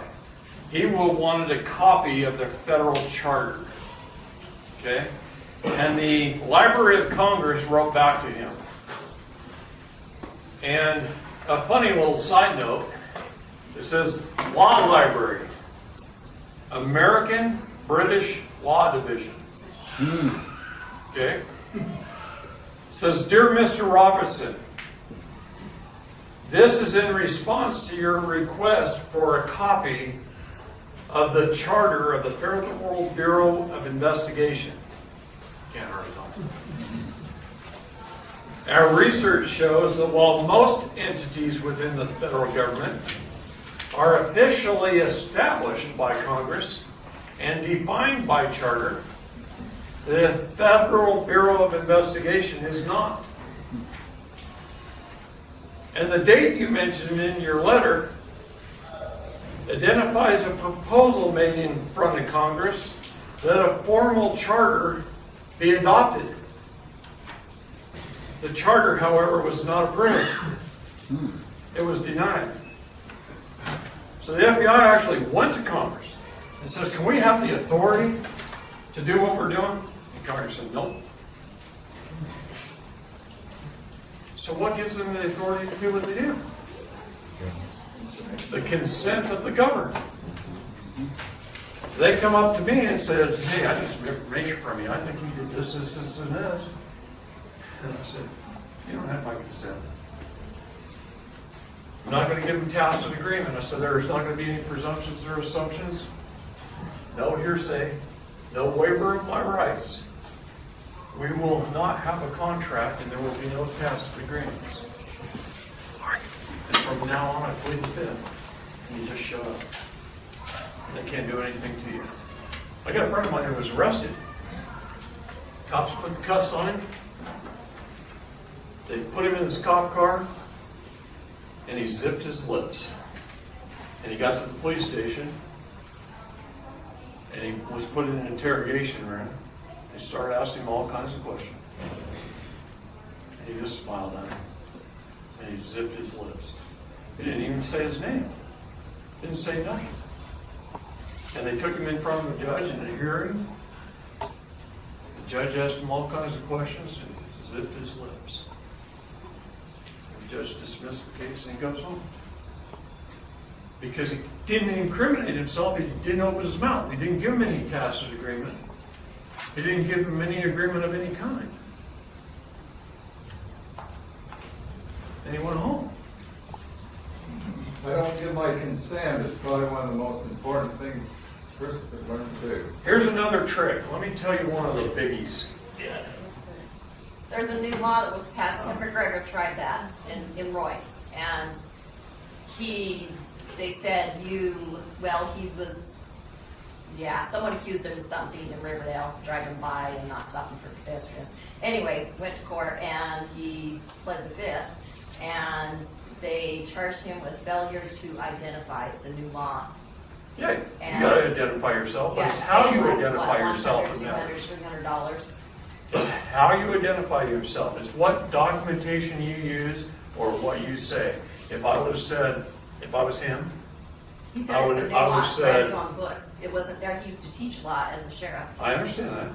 But if you would have said, my name is David, capital letter D, A, B, I, D, lowercase, L, capital letter, L, E, S, T, E, R. I'm from the genealogy of the Straight family. I have identified myself just fine according to law, and you can't do a damn thing to me. So it's all in how you do it. But you do have to identify yourself. That's why you have to carry a passport. You can't just say like some of these idiots on YouTube. Wayne, I'll look right at you. Look right at you. I don't care. I know you do. I wouldn't do it if I didn't know you very well. But you just refuse to give them your driver's license stuff and say, I don't need a driver's license to go down the highway, and they're going to ticket you anyway because you didn't provide the proper documentation. What does the Constitution say? We must be safe in our persons. But back then, the word person meant something different. It was the Reconstruction Act that redefined the word person. Safe in your persons, papers, and effects, right? You must have your papers on you. It's always been that way. It's been that way since King John. Don't you have to establish probable cause to ask for your identification? It's so bad now that these police officers don't even know that. But if I roll down my window, they used to hold roadblocks here in Utah. Just now random. It's roadblocks on the freeway. And I was coming from Arizona, and I pulled up, and I rolled down my window, and I said, what's your probable cause for stopping me for traffic? And the deputy didn't know what to say. He yelled at somebody else, and he told them, and he sent us through. Right. But I asked them that, and they didn't establish it, so they couldn't stop me. Right. All you do is throw up a challenge. And that's what we're supposed to do to hold them accountable. It is our duty to govern. Government lives within each and every one of you. The de jure government is alive and well. It's in each of your hearts. But as Judge Napoleano says, it can't just lie there. Okay? So you have to stand upon your rights, 2 of them, establish your status, standing, jurisdiction, and then you can stand upon your other rights. So I want to talk about one thing really quick. We need to know what our rights are, where they came from, where they're written down. They're written down in lots and lots of documents. How many people can tell me what some of their unalienable rights are? Probably very few. All of them. Okay. You heard me. There's a bunch of our rights written down in the Holy Bible. The Magna Carta lists a lot of our rights. Our constitutions, our conventions, our Bill of Rights, our all 3 Geneva Conventions, the Universal Declaration of Human Rights. But I want to talk about one of the most recent, the International Covenant on Civil and Political Rights. Let's talk about that document for a minute. That was written by just an everyday guy in the 1950s. And in 1966, it was taken in front of The Hague at the United Nations, and it was talked about. They went through this, actually really early in 66, I think it was January. 6 months later, the United Nations had another meeting, and they adopted it in 1966. But they weren't going to put it into effect until March 22nd, 1976, giving the countries that signed on to the treaty 10 years to put it into their teachings at their schools and into their laws and into their constitutions and things like that. As of today, 174 countries have signed that treaty. 174 nations have signed that treaty. Russia signed it in 1992. And in 1992, they signed that treaty, and they used that treaty to build a new constitution. And Russia became a democracy. And President Putin was elected into office.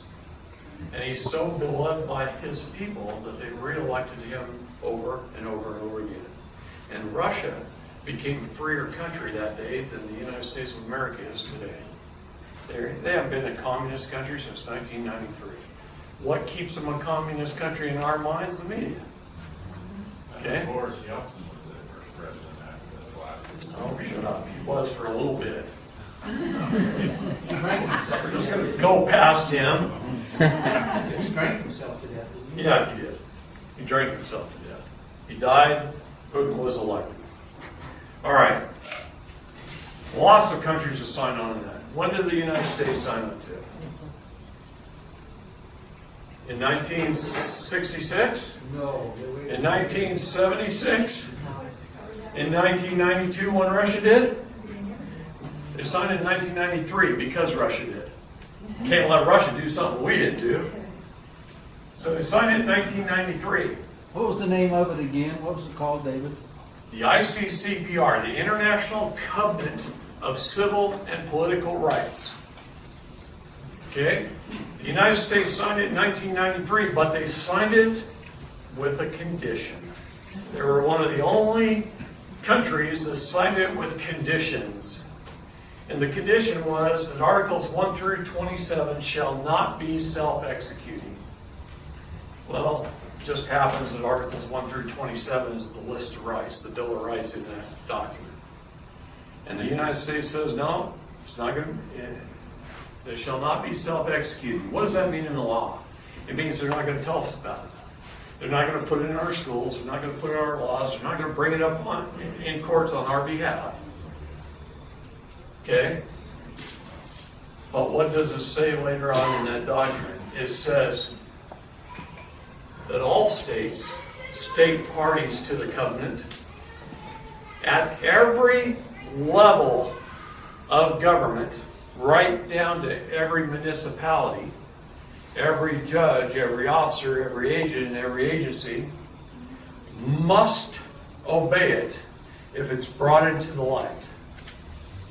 So if we learn about it, and some idiot from Oregon teaches you about it, and you bring it up on your own behalf, and Article number 1 is the cornerstone right, the right of self-determination, and later down in the articles, one of the major rights that I deal with every day, because I work with a lot of child protective services cases, is no one has a greater right to their child than the parent. And there's lots of other rights listed in there. Okay?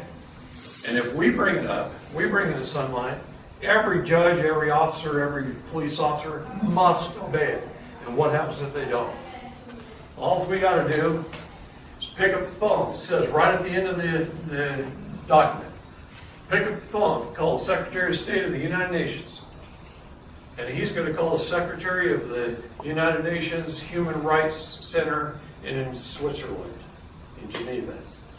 And he's going to call the Secretary of State of the United States. And the Secretary of State is going to call the Department of Justice. And the Department of Justice is going to call your judge.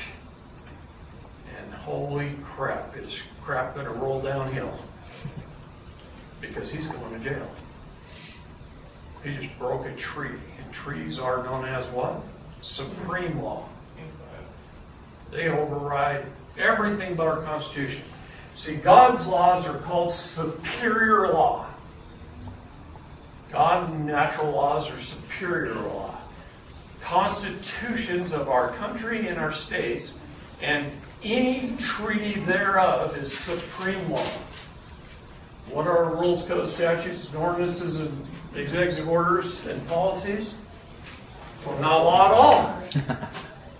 Everything else is down here on the ground. They're just corporate rules and procedure. That's right, they're corporate bylaws, and the Supreme Court says that in multiple cases.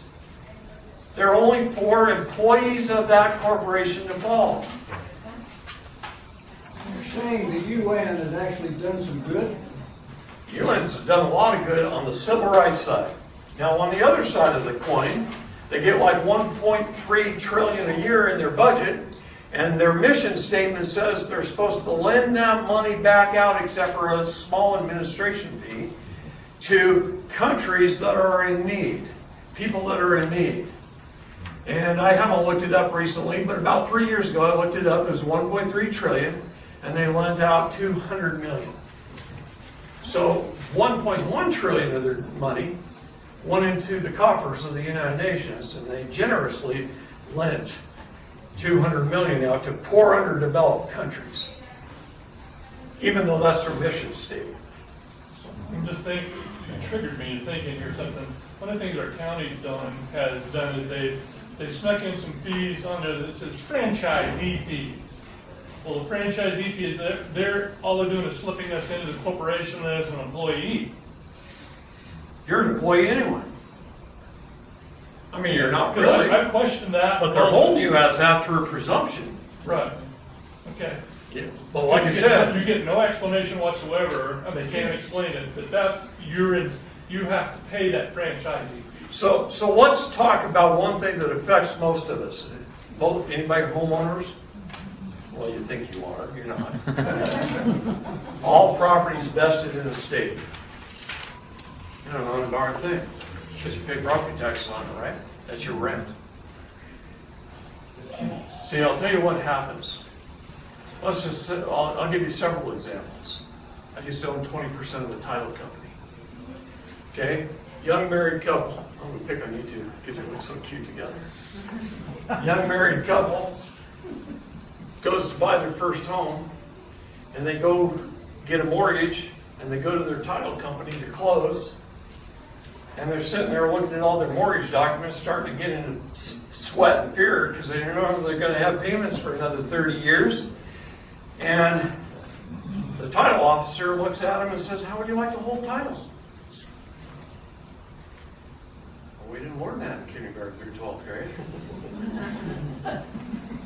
We have a bachelor's degree. We didn't learn it there either. What are our options, right? What are our options? The title officer, they're in this theft process too. So they look right at them and say, well, most married couples, husband and wife, hold title in joint tenants in common. So let's analyze that for a minute. Joint, husband and wife, right? First, they have a contract with the state. They got married. Oh, big mistake, the way they did it. If you look in the United States Patent and Trademark Office, under the blueprint for a patent on a marriage, here is the state.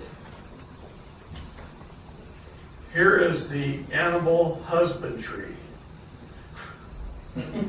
Here is the wife.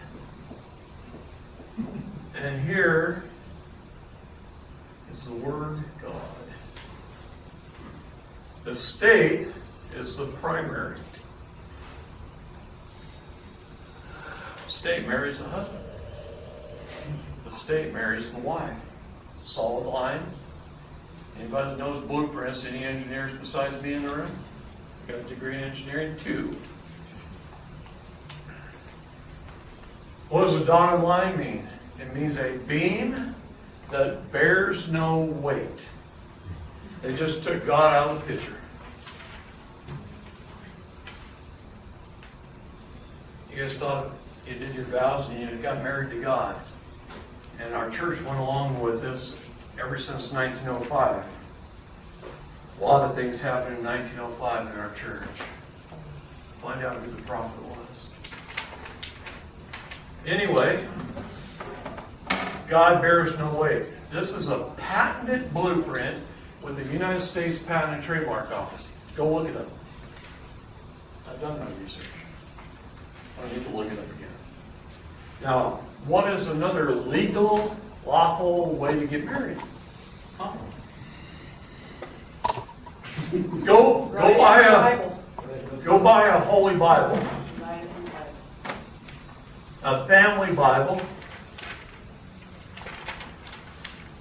with extra blank pages, and you record your marriage, witnesses who officiated, the address, the time, date, place it was held, and you record it in the Bible. You record your children's births and your deaths in your family and everything else. And you take a picture of that, and it'll say Holy Bible at the top of every page, so you don't really have to take one of the front cover, but I do anyway. And then you make up a little affidavit, and you go down to your county recorder's office, and you go record the picture every time there's a new event. Now your son Chris is born, say, on such and such a date, and you record it again. And then somebody died on this day, and you just record your family events. That's the way it was done for 1,000 years or more. 2,000 years almost. Well, that's what's called common law.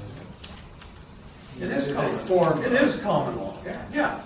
It's taken this away from the state. What happens when this person and this person gets a divorce? The state makes money. The contract didn't end. You know, anybody who's been married more than once, you're still married to your first wife. The contract still exists. The only way this goes away is an annulment. And do you think they're going to give you an annulment 5, 6, 7, 8 years down the road? Yeah, but she got the house and everything you had. Well, that's just equity. That's not an annulment. David? Some women, it's better off if you just write them a check and buy them the house first and get it over with. Okay? Hartford. And women say that about men too, so she looked at me really sly there for a minute. Well, there's so much distraction now, I forgot what I was going to say. Hartford Van Dyke says, you know, the way you can get out of that is, since the state did not give full disclosure to what they did. That's the only way you can do it, is prove the fraud. See, that was one of my next things. How do we get people out of prison that's been there for 10 years, convicted? Maybe they're serving they've served 10 years of a 20-year sentence. Maybe they served all 20 years, and 20 years later they want it wiped off their record. How do you get it wiped off? Prove the fraud. Show the fraud. You challenge jurisdiction?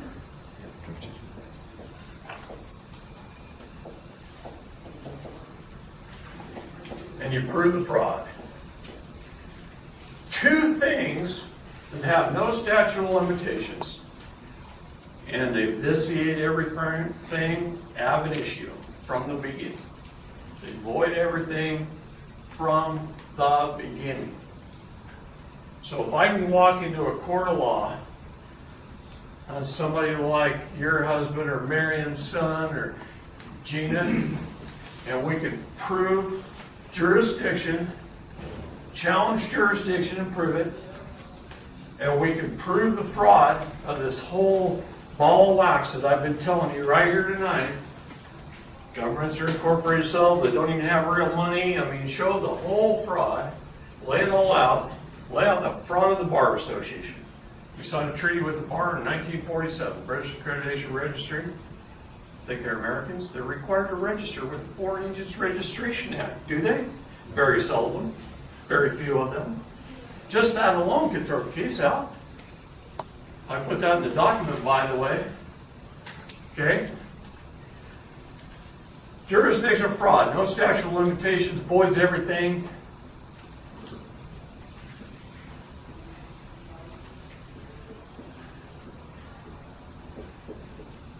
Ab initio, from the beginning.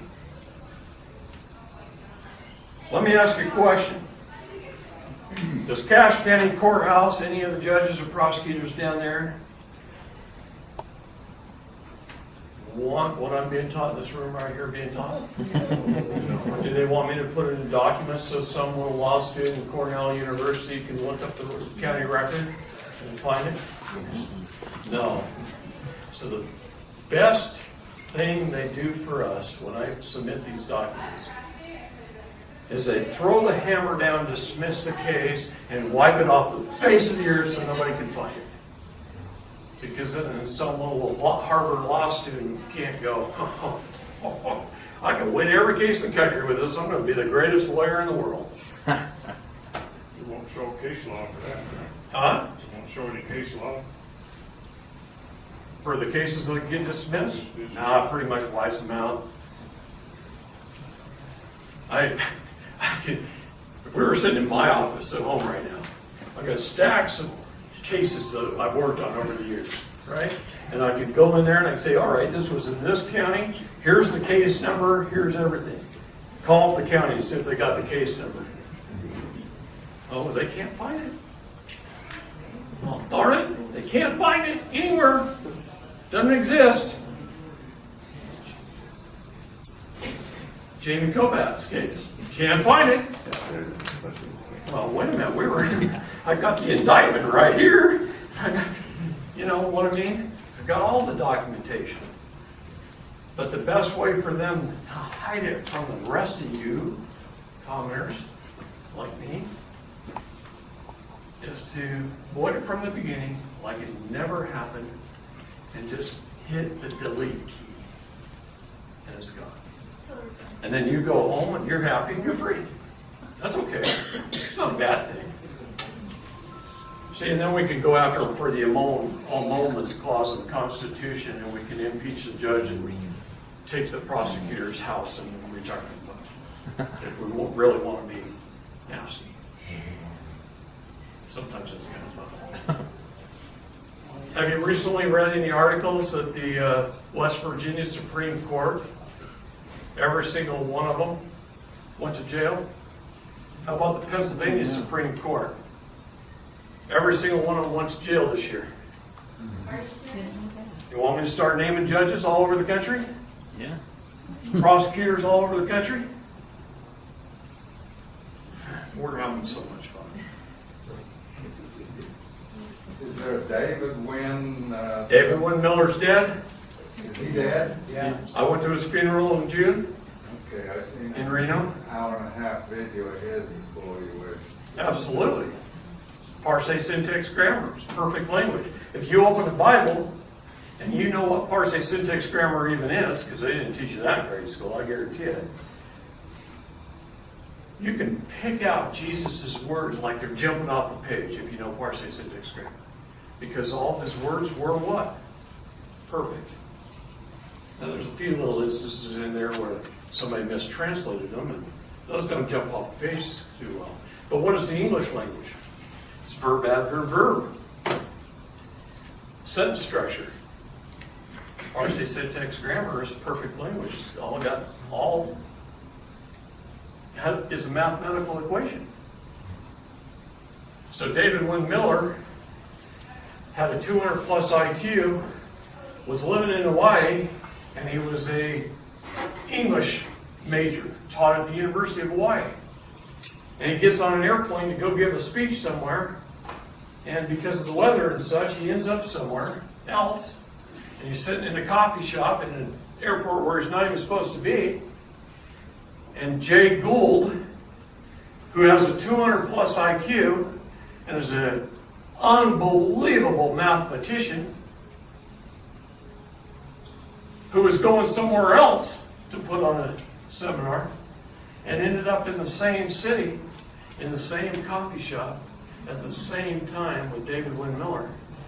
And they started talking, and they go back. David says, hey, you live in the upper Midwest. It's colder than heck up there this time of the year. That's why we're in this airport instead of the one we're supposed to be. And he says, why don't you come to my house in Hawaii? And we'll talk about this. And they went to his house in Hawaii, and they set up a company and hired a bunch of people. And they put math to word language, figured it out. They used the Bible. And then they went to the Hawaiians, and which we stole Hawaii from the Hawaiians, by the way. There's a great YouTube video, little gal in a skirt, Hawaiian little lady thing, and she's acting like she's a travel agent come to Hawaii, but she's telling the whole story of the theft of Hawaii. It's the cutest video ever. I watch it every once in a while, just for fun.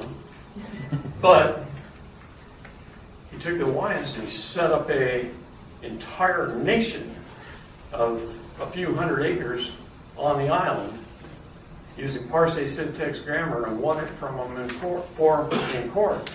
Well, just a little while ago, there was a Hawaii 5-0 episode where somebody in Honolulu committed a murder or something, and they chased him up there. He went up there to escape their jurisdiction. And the cops got to the gate, and they're stopped. They can't do anything. And the Hawaiian on the other side of the gate's going, now you know I can't let you boys in here. And no jurisdiction whatsoever.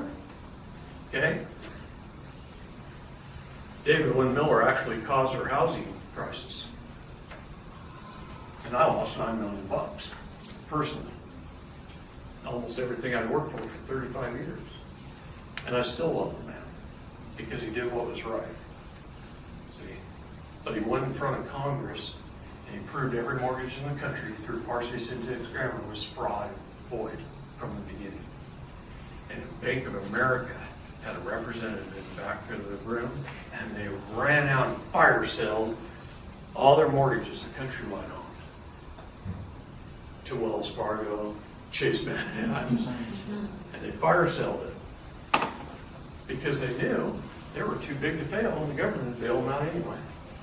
So they sold them all at the same discount, created the mortgage crisis, and we all lost money. I mean, most of us. Okay? And that's what happened. Dave Miller stood in front of Congress and did that. Jay Gould is the Postmaster General of the world. That's why the U.S. Postal Service headquarters is in Bern, Switzerland now. Because he went in front of the Hague, they testified in front of the Hague, and Dave Miller and Jay Gould made millions of dollars because they proved the language in front of the Hague, and small little countries all over the globe started saying, we need to rewrite our constitutions. And they wrote him in Parsi syntax grammar and paid him millions to rewrite their constitutions. But he testified in front of the Hague and he proved it. He testified in front of Congress and he proved Parsi syntax grammar. He testified it in front of the UPN. And Jay Gould says, watch this. He says,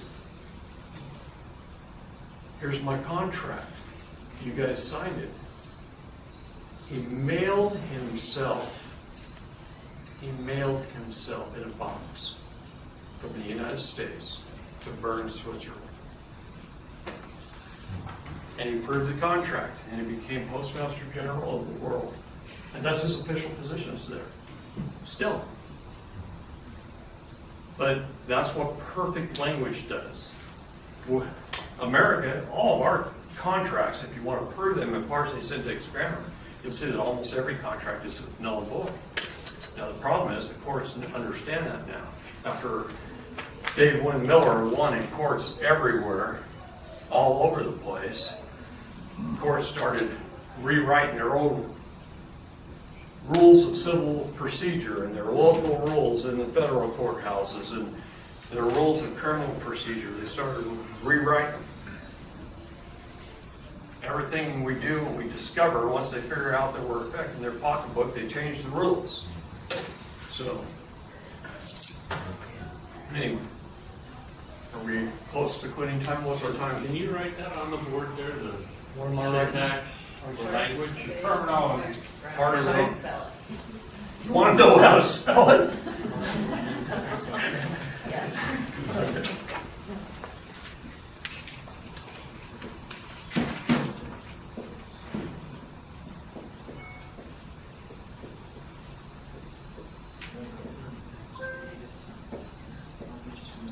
Thank you. Parsi syntax grammar. In my document that I'm using in court, there's one whole section written in Parsi syntax grammar. Where does the Parsi syntax come from? Why those words?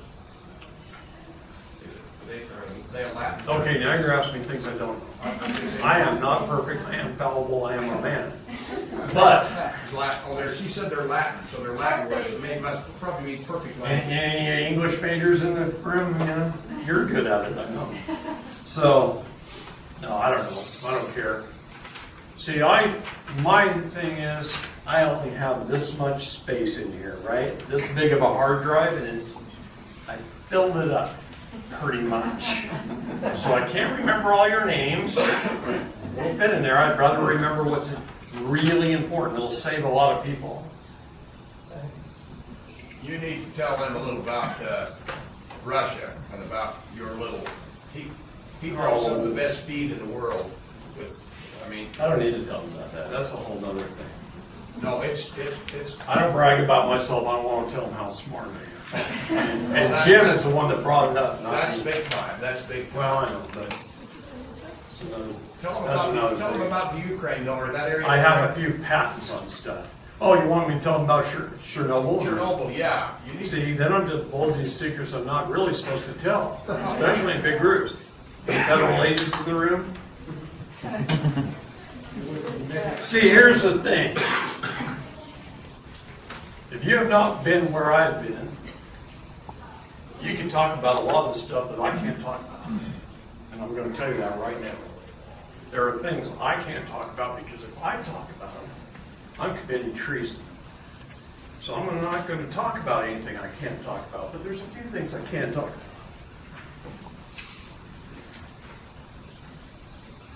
See, I'm a member of the National Association of Retired Intelligence Officers. I don't want to tell you all that, but it comes from military first, and then an honorary gift. Because of technology, the Central Intelligence Agency said I had invented some incredible technology. And let me tell you something about the CIA, because most of us hate the CIA, right? But let me tell you something. There's a 45-foot concrete wall, 45 feet thick, and you have the operatives over here,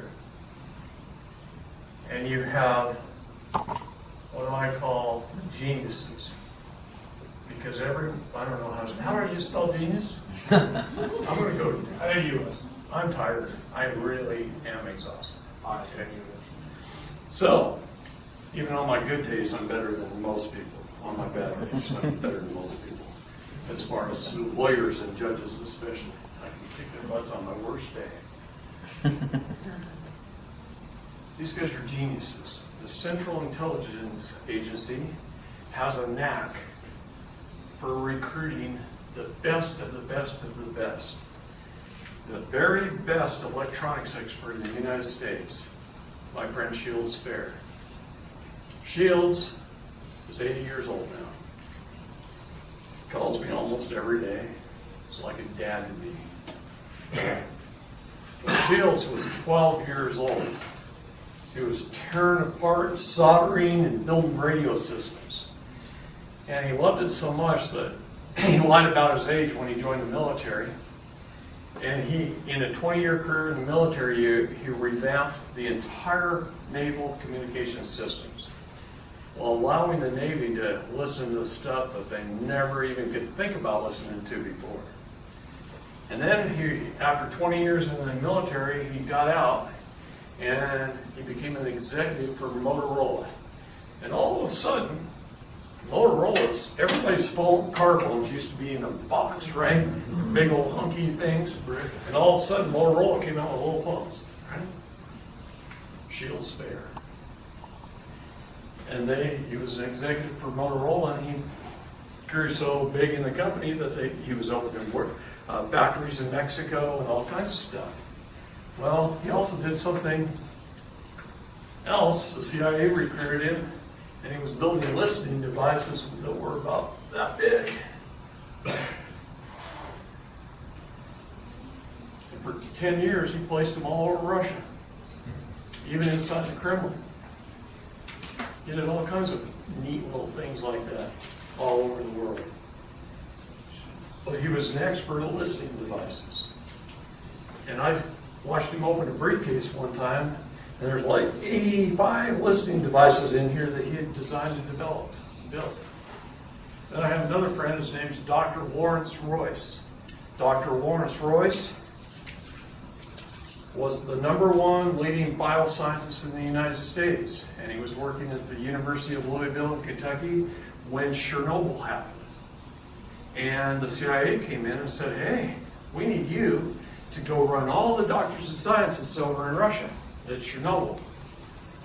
And the reason why is the Chernobyl was here, and the mushroom cloud was 50 miles wide and 150 miles long. They were little villages. People were getting sick and they were dying and stuff.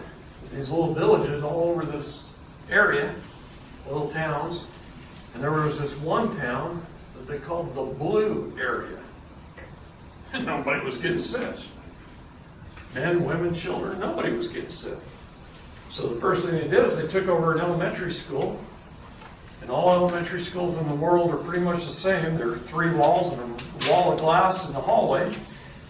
And he's standing in this little laboratory they created in this school room.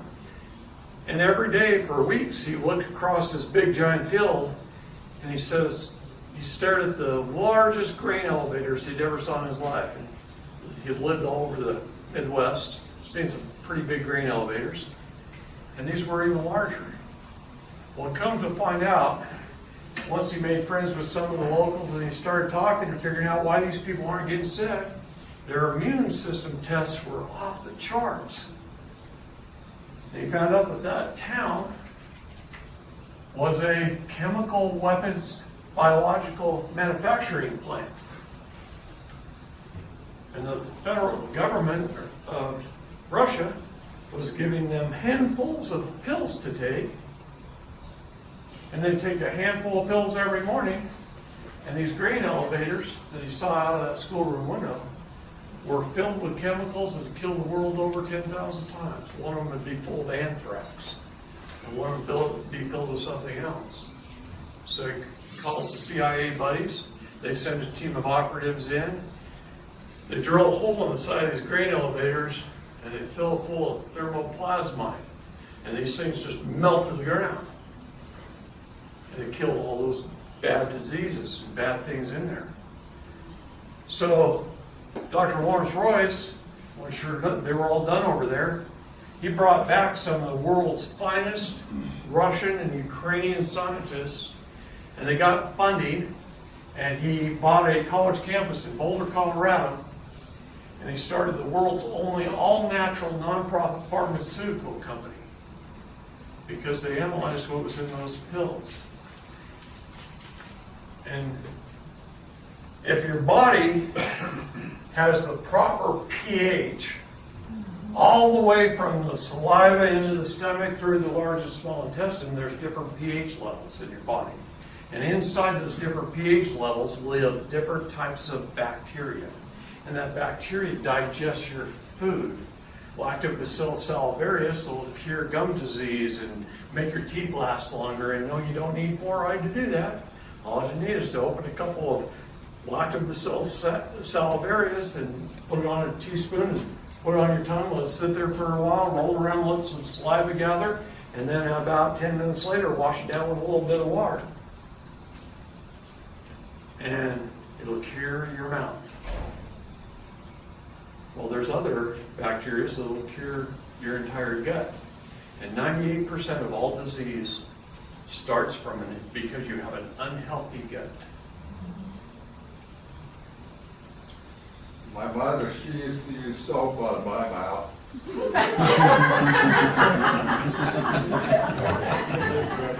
I grew up with a mother. I was a baby. Famous ulcers in the land. Okay. So anyway, what they discovered in Russia is all these tablets, what was in them and where it came from and how did we get them. And the funny thing is, the state of North Carolina grows about 2,000 varieties of Venus flytrap. And these different bacteria live in different varieties of Venus flytraps that have different pH levels. And a bug gets in there, like a fly or any other kind of bug, and it digests it so well that it absorbs all the nutrients of the entire bug into the plant. The plant grows nice and healthy. And those bacteria live in different parts of our body from different types of varieties of plants in the right pH level. So he has this little concoction you make up in a mason jar, and you let it sit for about 2 weeks, and all the solids sink to the bottom and it pickles itself. And then you take and you start with like a tablespoon.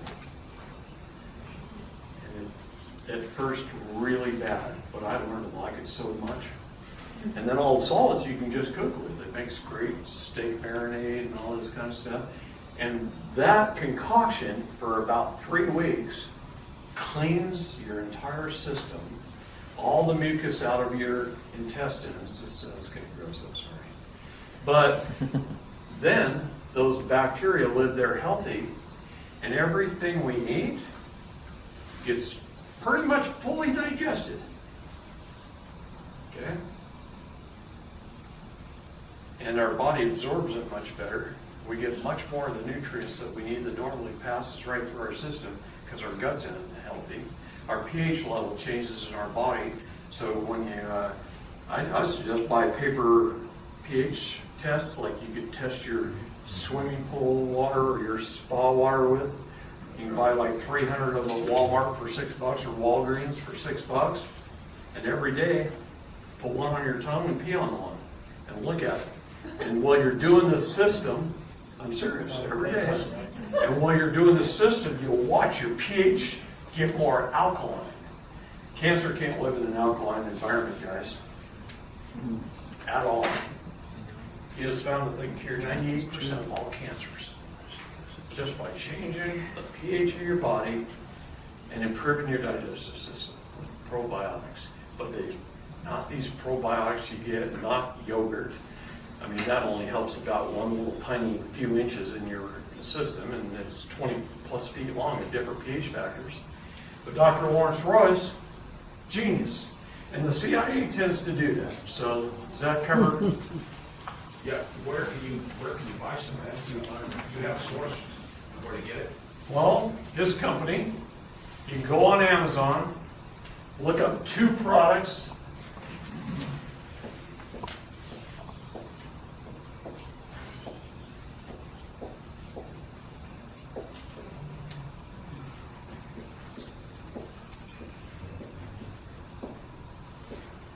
And then he says he will not produce Lactobacillus salivarius,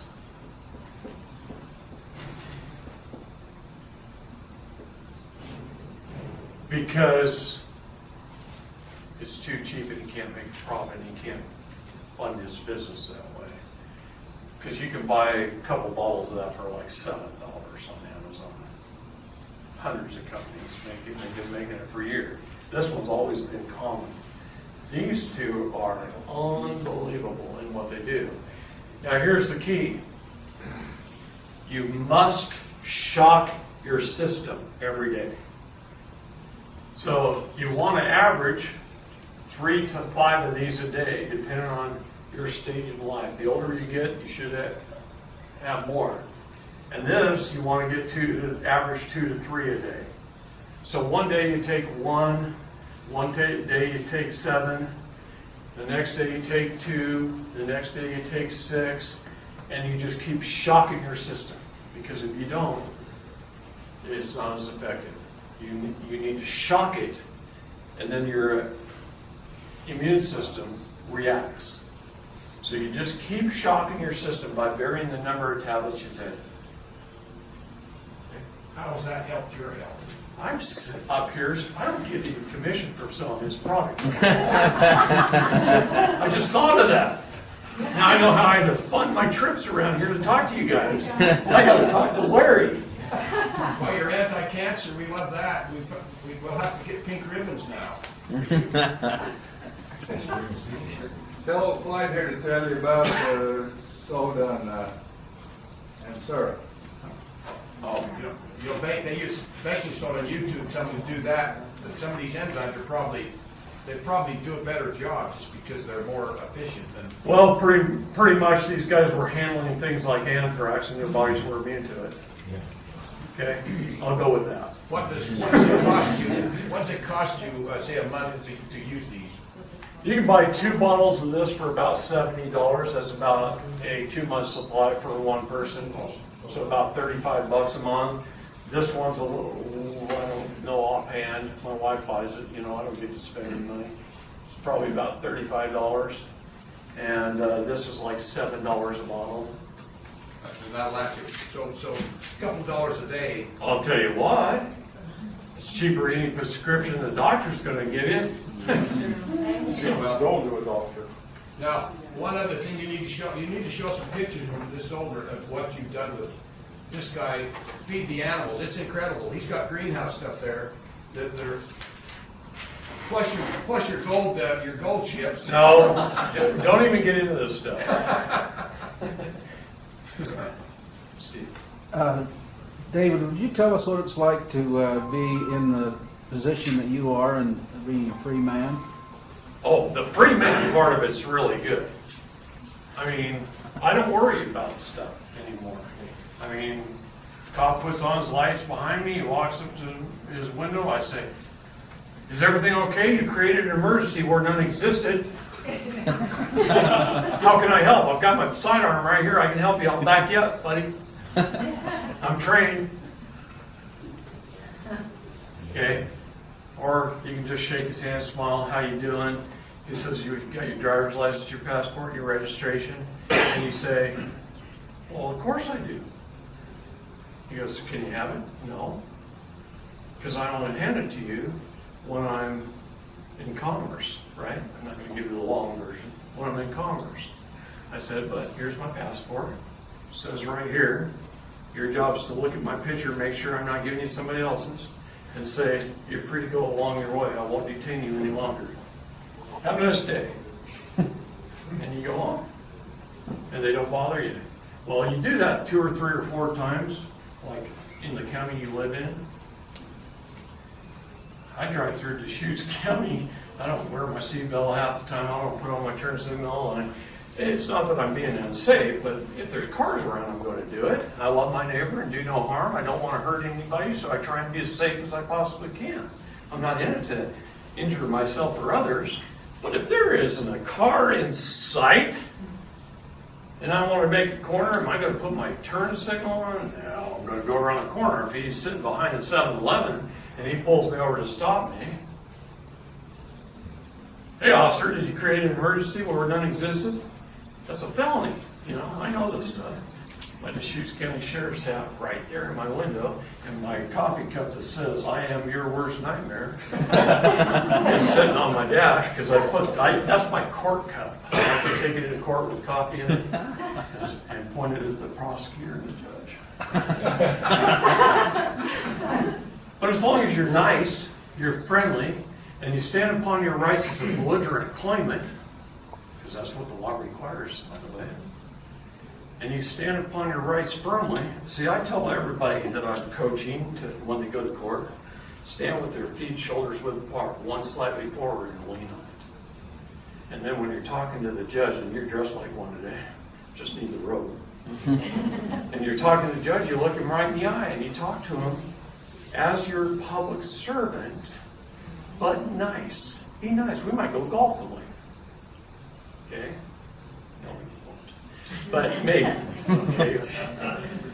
But when you're talking to the prosecutor, you don't move your feet.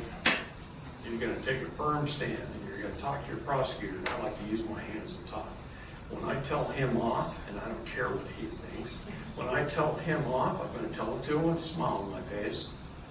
Because have you ever seen a bunch of mug shots? Book of mug shots? What do people look like? Okay, it's the worst picture that's ever been taken of them in their entire life. But the one guy who's smiling, that's the guy that knows he's going to be out within 24 hours. Not a damn thing they can do about it. See, that's the difference. It's just be nice, be friendly. They're your neighbors. He might live down the street from you. You love thy neighbor and you do no harm. So treat people with respect.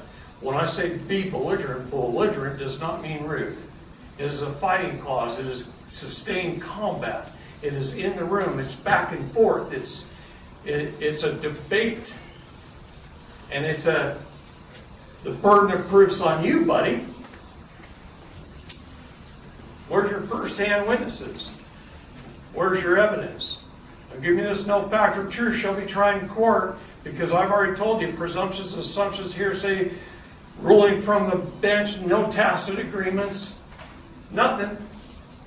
Where is it? Now we're only trying it on fact and truth, and that's all I'm asking for is fair justice. You guys killed Lady Justice off, by the way. Strangled her and held her under water and killed her. Not bringing her back to life. See? Take the CPR. Okay.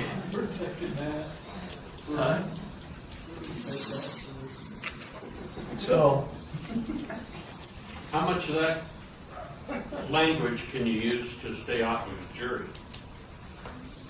why would you want to stay off of a jury? Or to be on a jury? Every chance I get, I want to be on a jury. God, I pray for. That's the one thing I go to the mailbox for is a jury notice. That's how you change law in this country. You don't just judge the trial, but you judge the law. And even if a man is guilty, if the law is bad, you acquit and deny that law's existence. See? It is better to let one guilty man go free than to convict 1,000 innocents on a bad law. And what's happening in America today? 1.2 million statutes, rules, codes, statutes, and ordinances are not law. Supreme Court of our United States says so.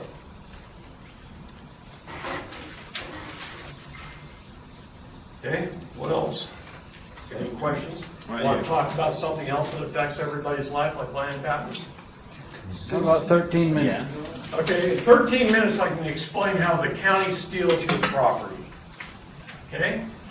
Get your tax statements out, your property tax statements out, and go down and correct the errors. And it's filled with them. It's got your name in all caps. It's got your address on it without a name care of. It's got your zip code. Heck, isn't it your property? Can't you name it any dang thing you want? See, I live at 61037 Groff Road, according to the post office.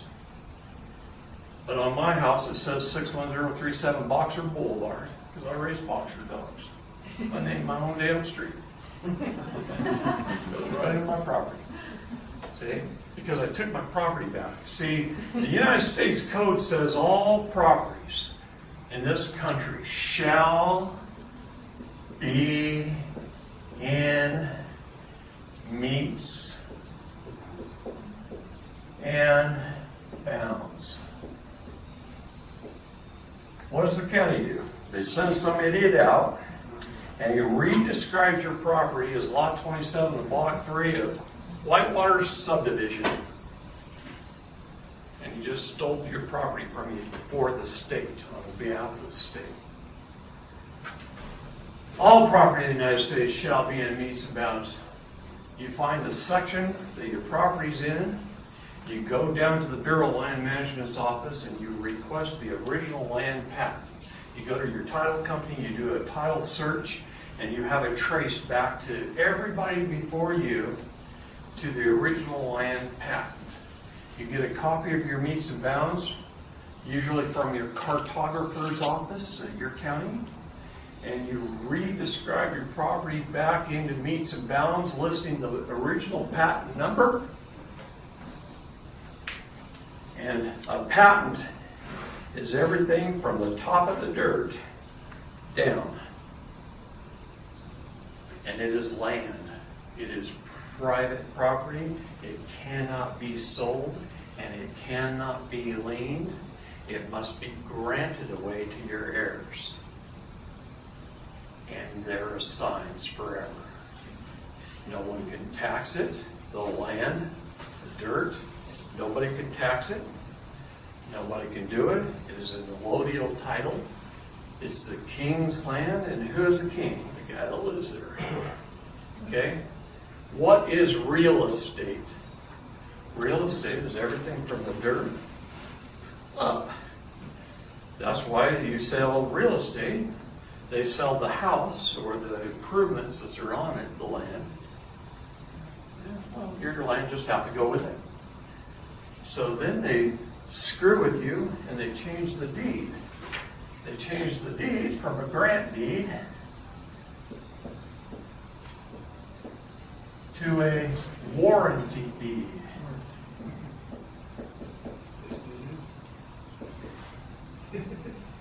The state just stole your property.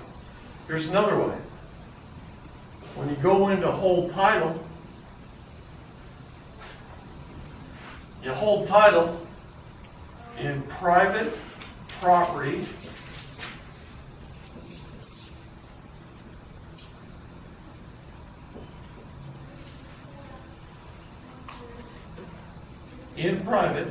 in land patent.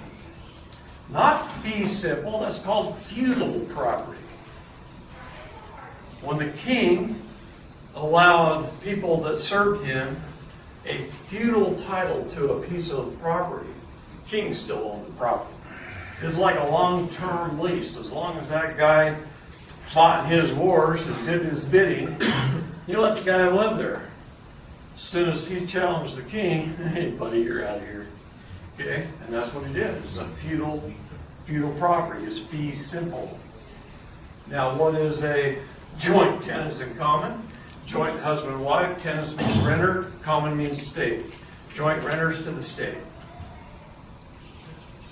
You didn't really own your property anyway. You just leased it from them. And how the law writes it is, you have the express ability to make a profit or incur a loss. And I lost $9 million in real estate because I didn't know this back then. But I know it now. And I corrected my errors. And it's not that hard to do. Taught a good friend this back in 2008, and he became probably the nation's foremost leading expert on it. And this is his first edition of this book. He just doesn't exist yet. First edition of this book, he made one, and he got his property in allodial title, and he started teaching at the Southern Oregon Community College Mining Claims Division about allodial property, land patents. He became an expert in it. He looked up the laws that I was telling him about. All I did was have a telephone conversation with him a couple of times, 2 or 3 times for about an hour. And he went down, and the examples of his own property are in here in the back. But what he wants me to do is he wants me to perfect this one section, where's the process. And so I went down and I had this book that he handed me right before this trip. I had it digitized down here at the print shop in Logan today on digital format, so I can fix those 2 or 3 little errors that he has on a few of those pages. Just where he did it right, he just maybe the United States of America incorrectly or that kind of stuff. He knew I knew this stuff. So I'm just going to fix those few pages, and then that's going to be in publish. And I'll tell you what, man, this guy knows more than I do now about land patents. And I've done my own property. But he knows far more than I do. He went to work researching this. I'm so proud of him, I can't stand him. What does that sell for? You could pick one. He hasn't even started selling it. He just wrote the book. He's been teaching this stuff. Now he's put a book together. I mean, the laws he has found in here, case law after case law. I mean, you could pick one page and go, oh my God, that's all I needed. What was his name? Garrett? You told me yesterday, but I don't retain very well. I don't wear glasses on. I can't see. His name's Ron Gibson. He lives Gibson. He lives in Southern Oregon. Okay. He's a great Ron guy. Gibson. I know that name. I know him.